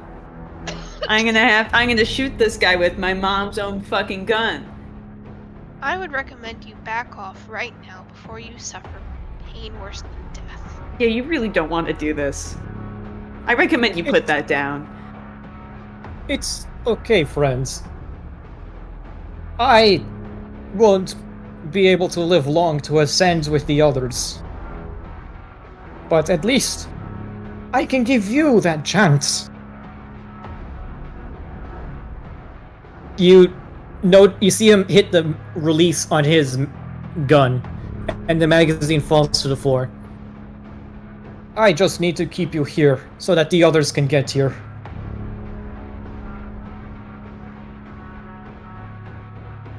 Wait, what? It's easy. Yes, cats? Hit him. That's a 19!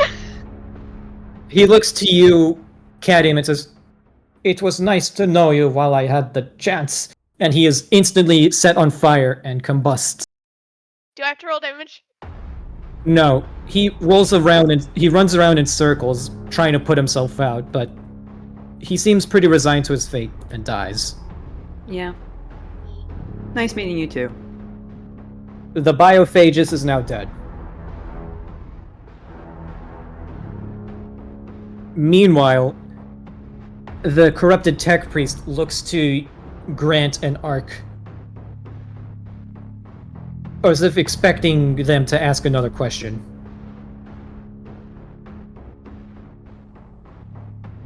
Sorry, I do have questions, but I'm noting everything we've already learned in Rogue Trader Central first. Yeah, I think I asked one good question. Alun, you can go next. I've already asked like 3, mate. Give me a little bit. All right.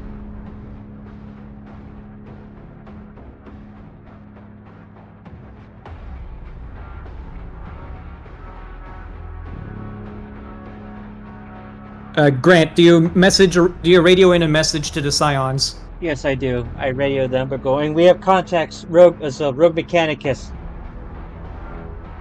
Your Ark kind of turns on his communication- own feed. Your communications are being jammed. Ark kind of slowly. Ark kind of whispers to Grant. We need one of us to get out of here and alert the stormtroopers. They're likely under attack right now, and we're stuck in here. Amongst all of us, I can run there the fastest. I would like to mention that. Don't you understand Eldari, Will? Yeah. Ark is speaking in Eldari. Mm-hmm. Ark kind of looks. Hmm. Ark kind of mutters to Grant. I'll keep asking him questions. If he turns on me, one clean shot to the head, and he should hopefully go down. Don't worry Okay. about me. I'll be fine. At He this kind of point, looks to the Magos. the Mangos starts trilling a bit, and you hear him say, "Xenos language detected. Auto translation software engaged. Ark kind of looks over to Processing. him. Processing. And then you hear another voice take over. The same one that was speaking to you at first. I see you. So beautiful. Tell me, do you not want more? Don't you want to be a hero? This Imperium is built on suffering, you see. And the bladed cog offers relief, salvation. What does Cadium, or as you have him in your code, Gradius and his family have to do with any of this? You said that... Actually, no, Art could never hear their conversation on the other side of the facility. Never mind. But you do know enough that Cadium is somehow connected to everything in here. Yeah, I know. The voice, the tech priest raises his forearms into the air, and you hear him say, "We copied his homework. They came up with very useful techniques. We copied some of them and applied them here. They are still on Mars, far away from our loving embrace. I would like to see them one day and give them a little kiss. They would be so useful to our cause. But I'm alas." with kissing people. Don't worry about it, Tab. I'm mildly concerned. And then you hear something scuttling in the pipes.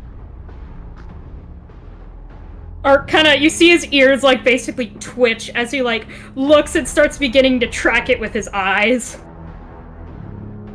Oh. They are here. Here. Okay. I'm just gonna go. Alright, I'll get the Scions, bring back reinforcements.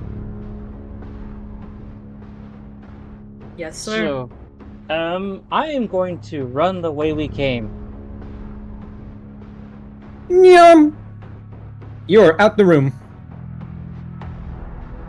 The tech priest does not move, does not react to your presence at all. It looks to you, Ark, and says, "This planet is ours. Our children await the signal. Our brothers and sisters in arms are positioned in every street corner, every hab block, every sector. We will rise, and together uplift this nation from poverty, cruelty, and suffering."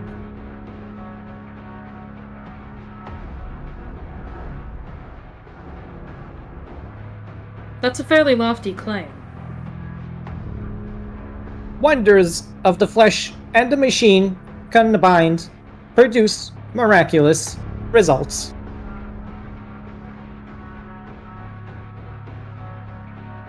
Cadium. E. You go over to the cogitator and you see numerous transmissions have been sent in between this cogitator and another somewhere underneath the capital. Oh dear God. You also notice that several kill orders have been issued to euthanize any remaining test subjects in here. But you also see a search query has been entered. Oh? Specifically, a head count on every life signal inside the facility. Oh. At the very start of this facility's operation, you can see that there were about 400 life signals. You compare that to when the first data slate was sent out, and that dropped down to 320. By the third shipping manifest entry that Ark found, the number had dropped to about 160 life signals. At the time of the final, 54. Only 6 of those signals were registered as fully human. Oh boy. You also notice that there's an order put into the console to kill the occupant of the cryo chamber next to you. I'm so morbidly curious what's in that. Yeah, is there any way that we could look inside of it? Ark kind of looks to It is completely opaque, but you could open it, theoretically. Ark looks to the Magos. What's so important in the cryo chamber?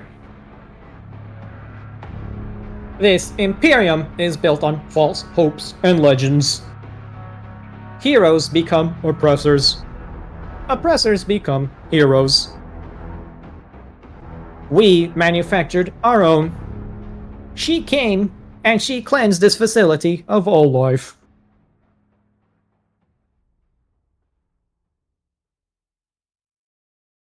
Interesting. This planet is on the precipice. Interfering will ensure certain death.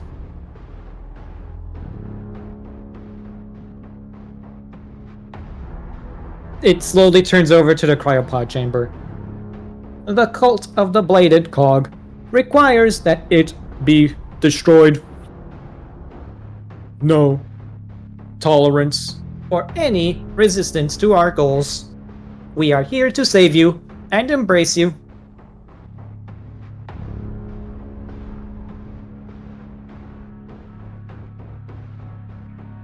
I want to know so badly what's in there. Do you try to open it? I feel like that's a fucking terrible idea. That's exactly why we should do it.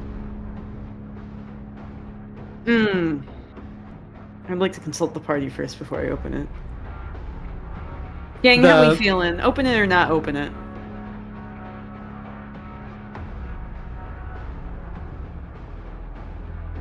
Are you asking us the characters terror or and players? I'm asking you as players, how we feel about opening it.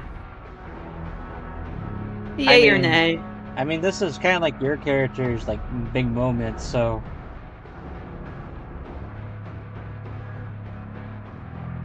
Well, yeah, if we do open it, I'll open it, but like, you know... Shall we take a fuck it we ball approach? it's your The call. thing that happens is that there's a big monster in there, and we've dealt with plenty of big monsters before. Yeah, big monster, that might be too OP that we can't kill it, but you never know. Yeah, fuck it, we ball. I'll open it. You know, Cadium will try and force it open with his mechadendrites. You could also just open it from the computer. Oh, that also works, I'll do that. You do note that there is currently a kill order queued up, so you quietly delete that from the, taskbar. Yep. And just hit in a sacred command code string to basically open and activate the cryopod. Yay. A counter appears on the screen. 2 minutes. Cadium kind of like turns and like worriedly looks at ZZ. Kind of just like, not sure if this is a good idea or not, but I might as well. Yeah. Ark kind I of like looks your to the side. Magos, gives him a nod, takes a flask from his hip, takes a long ass drink, puts it back on his hip, and just sighs. I'm too tired for this. He begins to just walk away back to see what Cadium and Zizi are doing. The Magos is standing there, basically unable to do anything, because you take a quick back glance at him, and you notice that his legs are bolted to the floor. L. Well, he can have a fun time there. Ark kind of walks over, looks to Zizi and Cadium. Oi, we got places to be. Have you done everything you wanted here? 1 minute on the timer remains. Not yet. Cadium, so he's points at the charred husk on the floor. No longer here. Great. Cadium, just so you know, your family isn't involved in this in particular. They just copied some of your family's research and technology. Oh, thank God. The God Emperor. Emperor. Thank the God Emperor. My bad. Or the Omnissiah. Both, probably. Thank Yeah. the God Emperor and Omnissiah. Grant, Hmm. you basically turn to page 11. He just I need to- sprints. I need to get rid of all the extra tokens.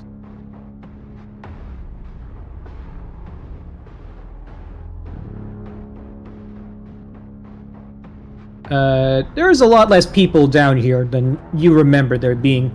And you can see that most of the crude barricade has been set up in the room with the elevator. And all guns are pointing at the hallway. Identify yourself! Captain Useless Grant. Clear! Sir, we got a situation up top. Yeah, what's that? Armed insurgents, sir. They're swarming a compound by the dozens. Hmm. Ark kind of, as Grant is talking, Ark kind of yells to Cadium and Zizi. I already sent Grant to start relaying information. I'm gonna go with him. Are you two Right. gonna follow? You Give okay, us a Jack? moment. That Don't won't get follow. yourselves killed. We'll try not to. Art kind of As gives soon them as- a wave. As soon as the counter hits 30 seconds, the door closes right in front of you, Ark. Ark looks back at Grant and at Cadium and ZZ. What did you two do? Open the. Cadium, Uh, open the door. Right, on it. Cadium goes back to the cogitator to try and open the door. Access denied. Well, Ark just lets out a sigh, takes out a How sturdy is this door? Pretty sturdy. Takes out an Inferno pistol and just blasts the hinges off of this bitch. It's one of those big-ass Star Wars sliding doors. There are no hinges. Oh, fuck off. How many frag grenades would it take to blow this thing up? One, but rigging it up to be a bomb would take a bit more than 20 seconds. And the cryopod is about 15 seconds to opening. Cadium's gonna run over there and try and pry open the doors with his mechadendrites. Do you follow, ZZ? Wait, you're trying to open the big box further? No, the door! The door to get out of here! The door to get. Okay. The door to get out of here! Yes. Yes! Yes! Yes. Yes! I would like Uh, to try and open the door. Yeah, let's go with this, because it kind of looks like the symbol. Can I do anything? I have actually pretty decent strength score. ZZ, what do you do?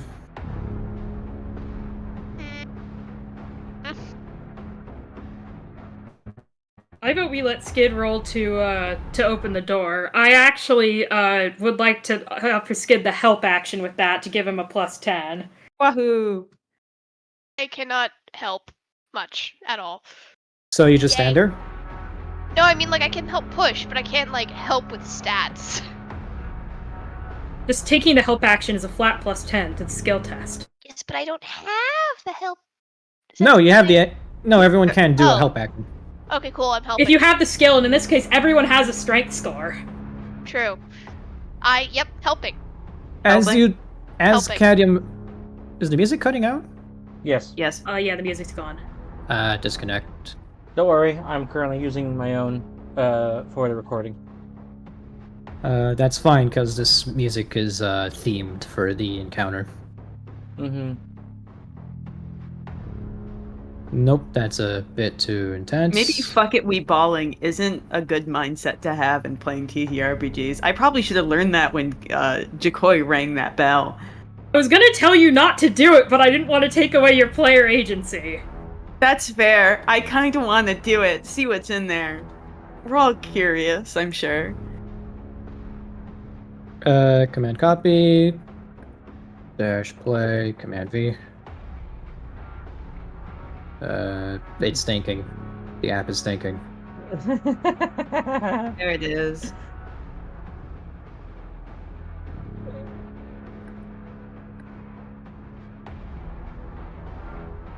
Guys, As you I have to make guys- 71, by the way. As you guys reach the doors to try and pry it open, a ventilation shaft grate falls down onto the middle of the floor. Can I tell Yes. you guys there's something in the vents? No. No. Anyway, Have you rolled strength yet, Diego? there's going to be a scene cut echo. Anyways, we do know there's some Ordo Hereticus Mechanicus down there. There's stuff in the vents. Anyways, the situation is about to get a lot more worse in about, he glances at his watch, in 12 seconds. The box operator looks to you and says, "Sir, bad news. Yeah? I think the planet's under attack."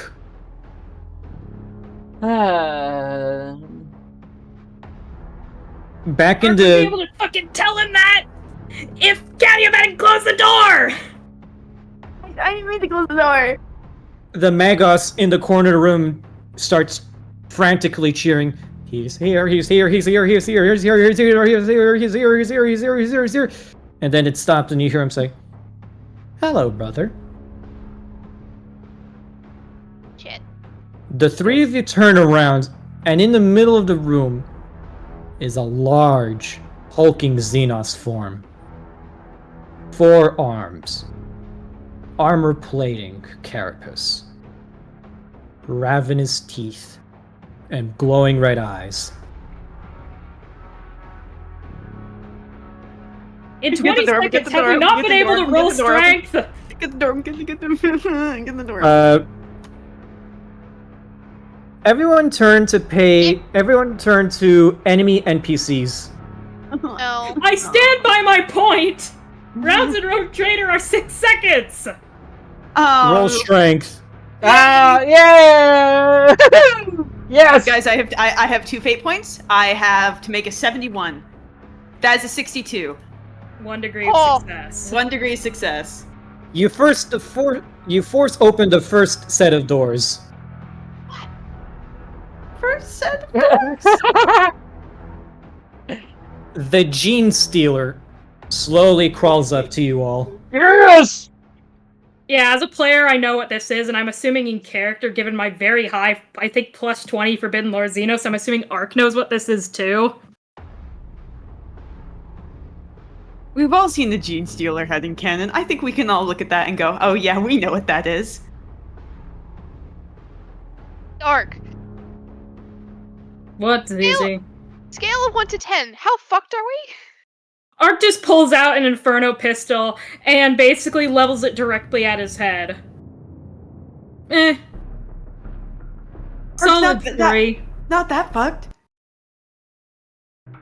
Another Gene Stealer falls down from the vents, Solid 3.5. followed by another. Hey, ZZ. Yeah. How about you, take off your headscarf? Head soup. I Oh, like to murder bitches. Ding! Cryopod opening. Cryopod opening. Cryopod opening. Warning. Astartes emergency protocol activated. Oh god. Warning. What? Astartes emergency protocol activated. The Warning. Adeptus Astartes. Probably a good thing Warning. you opened that, Skid. Oh, thank god. Warning. Warning. Malachi Onera now active. And the next thing you know, the first Gene Stealer is dead in the blink of an eye. Ark looks to Cadium. So remember I mentioned an Adeptus Astartes was potentially down here? Yeah. Yeah, I Ark know. kind of holds up a high five. I don't know what you did, but great work. I opened the pod. Cadium like lifts up his metal hand and to let you slap it so he doesn't break your hand by high-fiving you. Ark gives him a light high five. You hear the Magos in the corner of the room scream with anguish. No! He was just a boy! As the second Gene Stealer is thrown through a cogitator. And the Great third job, one Skid. and the third one turns around only for a blur of yellow to snap its neck. What is this? What are we dealing with? This Ark kind of, Ark knowing for pretty sure what they're dealing with, just kind of drops to bow. Cadium, Eh? not knowing what else to do, will do the same thing. What? Ark? Space Marines. Communicate, please. ZZ, just do it. ZZ, Just do it. ZZ, Ark, Cadium. Okay. In front of you is a large, hulking figure clad in yellow power armor. Standing at easily... How much is 2.1 meters? God, 7 like feet? 7 to 8 feet. Yeah, because a meter is 3.2 feet. Yeah, so roughly a bit over 6, let's see. Almost 2.1 meters is 7 feet tall, basically. I stand corrected. Standing 9 feet tall. Oh god. Oh! Wider than a box cart. weighing about as much as a baby rhinoceros, and holding a single blood-stained knife in his hand, is a large Primaris Space Marine staring you three down. He looks at the three of you, and you hear through thick voice modulation, "Where am I?" Fenring Prime, sir. Heh. He looks towards you. "Navigator? Tech priest." Cadium kind of like pulls his mechadendrites closer to them himself. He knows when he's fucked. And he looks towards Ark and says, "You are the armaments of the enemy." Seneschal of the Silverwind Rogue Trader Dynasty, sir. "Very well. Come. The planet is lost." He kind of looks to the dead gene stealers. That much I agree with. He stomps. He does not walk. He stomps over to the door and effortlessly pries open the second set of doors. Yeah! Yeah! Is that where he's gonna basically see Grant and the Scions just basically there about ready to blow the fuck out of the door? Yeah, probably! Grant is in the middle of setting a explosive charge to open a door when it is suddenly ripped open and you are looking face to face with a Primaris Space Marine looking down at you. Arcana kind of like from behind looking him at gives Grant a very sheepish wave before saying, "So, we got gene stealers." Where?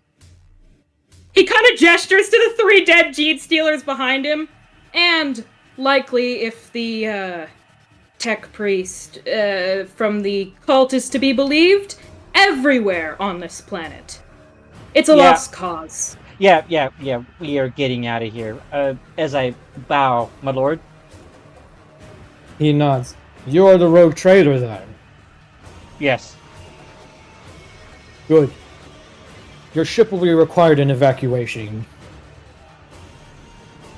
Agreed. The Primaris effortlessly walks through the crowd of soldiers next to you, and all of them basically salute the guy as he walks past. I just love ZZ being clueless as Ark immediately just like drops in the side of the Aquila, bowing on his knees. Cadium does the same because he goes, "Oh shit," ZZ's just like, "What's going on?" Cadium is going to lean into ZZ and fill them in on why we should be bowing to this guy. Why? TLDR. Confused. Okay, so Space Marines are the angels of death, the sword and shield of the Imperium of Man, and the last line of defense against shit like gene stealers, orcs, Eldar, and all sorts of nasty shit that wants to kill off the human race.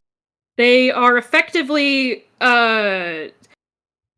They are superhuman warriors who are basically developed across thousands of years in order to be, like, basically the peak perfect, like, killing machines of humanity. They They're can designed to survive be. things that Got even the most hardy Xenos can't, and they basically, like... And to give some perspective, Primaris Space Marines are even stronger than regular Space Marines. Basically, this guy is like the physical embodiment of a fucking tank. He's slash effective.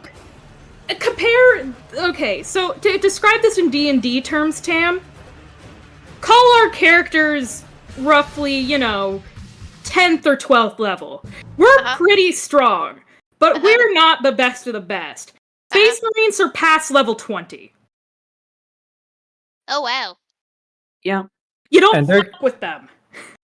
And unfortunately, I'm fucking with them. Got it. they're considered frontline infantry against some of the shit out in the galaxy. Basically, each Space Marine troop is their own army, even if they're not that large in number. Yeah, this singular dude is like Is like literally an just- entire, basically army of regular infantry. Just this one Yeah. guy. just this one guy. And he only had a knife. and basically dismantled 3 gene stealers, which are considered like very high level threats, in about 10 seconds. He didn't even have a like real power weapon or anything. This guy can probably one-shot Caddy with Every all single 20 one of of my us. hit points. Yeah. So that's Even why Ark through my immediately went, toughness "Oh bonus." fuck!" Yeah, and Cadium knows what the Marines are. Like, he's not stupid. He's I mean, he Holy is. Mars. Yeah, he's from fucking Holy Mars. He knows. He looked at this guy and went, "Oh my fucking god! Oh no, please don't kill me." Yeah. Ark just kind of walks over to Grant. Yeah. Cadium opened the cryopod. That's what came out. It was a very good idea to open the cryopod, in hindsight. Yeah. It certainly was. Sir, Sir Space Marine, we can secure transport off of this world if you were to help us retake the surface landing zone. No need. We are not leaving. All right. Ark kind of looks to him. It should also be noted that we do have an Inquisitor vessel above the planet as well. The Inquisitor herself is currently within the Governor's palace. Good. Then we can use her vessel to assist in the evacuations as well. Yes, sir. Am I able to tell which chapter he's from?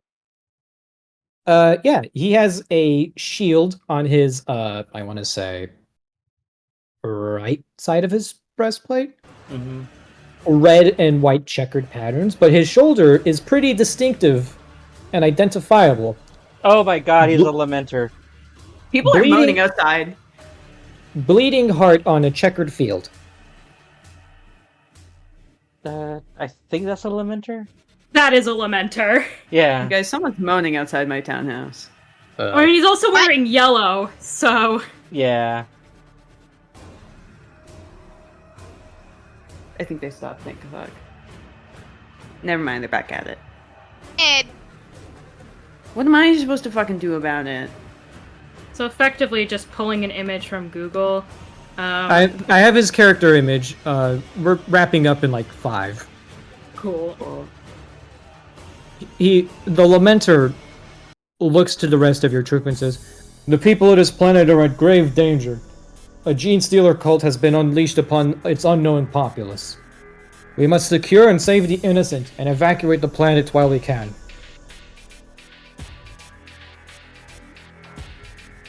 Ark gives him, like, a salute. Yes, sir. I require armaments. I look up, and then from there, I offer my plasma pistol. I appreciate the offer, but I need something bigger. He looks towards a crate in the corner of the room. He walks over it and punches it open. And he pulls out an Astartes issue hand flamer. Oh, my God. Jesus Christ. Yay! huh?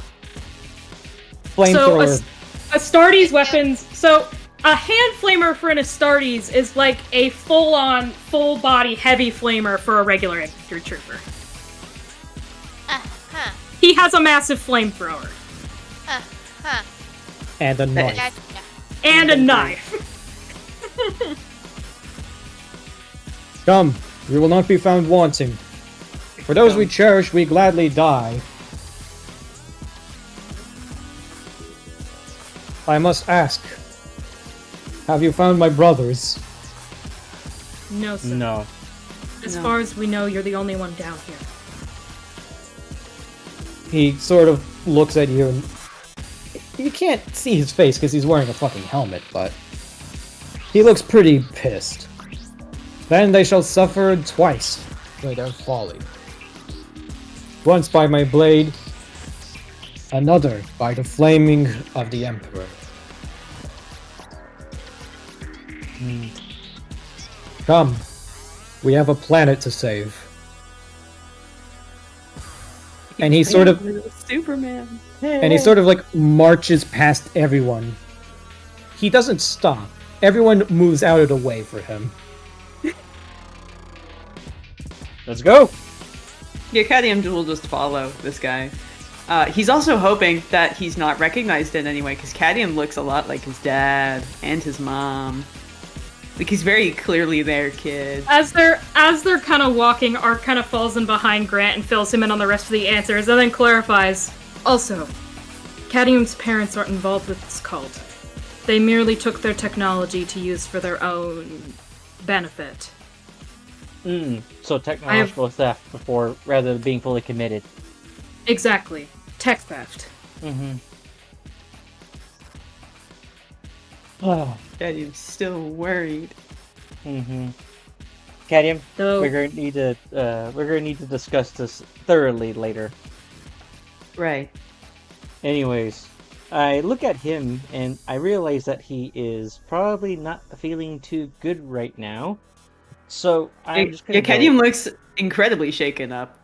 So he is going to go like this. Cadmium, you're the one of the most capable tech priests I've ever come to know in my existence as a human being. Right now, we are currently on the verge of having to either to abandon a planet or save it. You are currently going to be the one to assist in this matter at the moment's notice, based upon the level of technology that these gene stealer cultists are aware.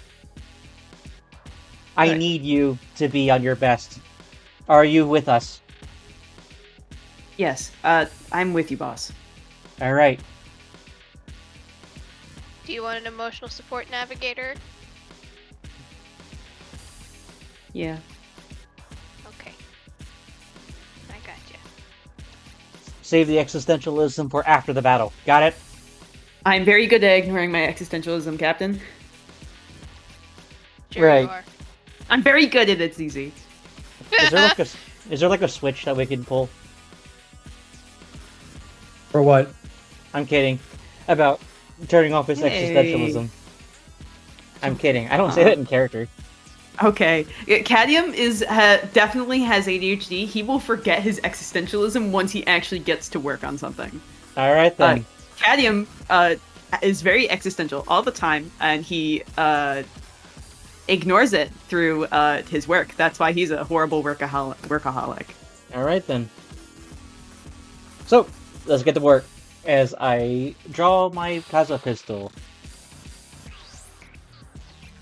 Yeah. You all make it to the surface, and you can see a massive horde of Gene Stealer cultists dressed in red, bearing the banners of the Bladed Cog, currently assaulting the fortress up above.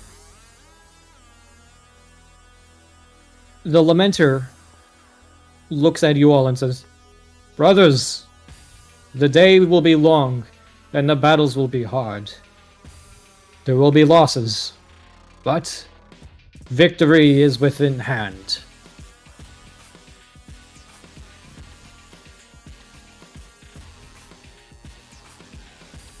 Yeah. Yeah! And at the totem. There's an awkward silence there. Yeah, fuck it. We're gonna end today's session here. Skid, your fuck around and find out. Released a Space Marine. Good job. Yeah. Finally, me fucking. I was find out wondering how to- where the Astartes would come in, Diego, because there were so many mentions of it. Yeah. And I'm just like, interesting. I wonder it's- where he is. And I didn't even think you would stick him in a random fucking cryopod. Dude, a skid, fuck around and find out, ending in something good happening? Mm-hmm. Who would have thunk it? Mm-hmm. Also, by recording. Great. Bye, recording. Bye. By recording.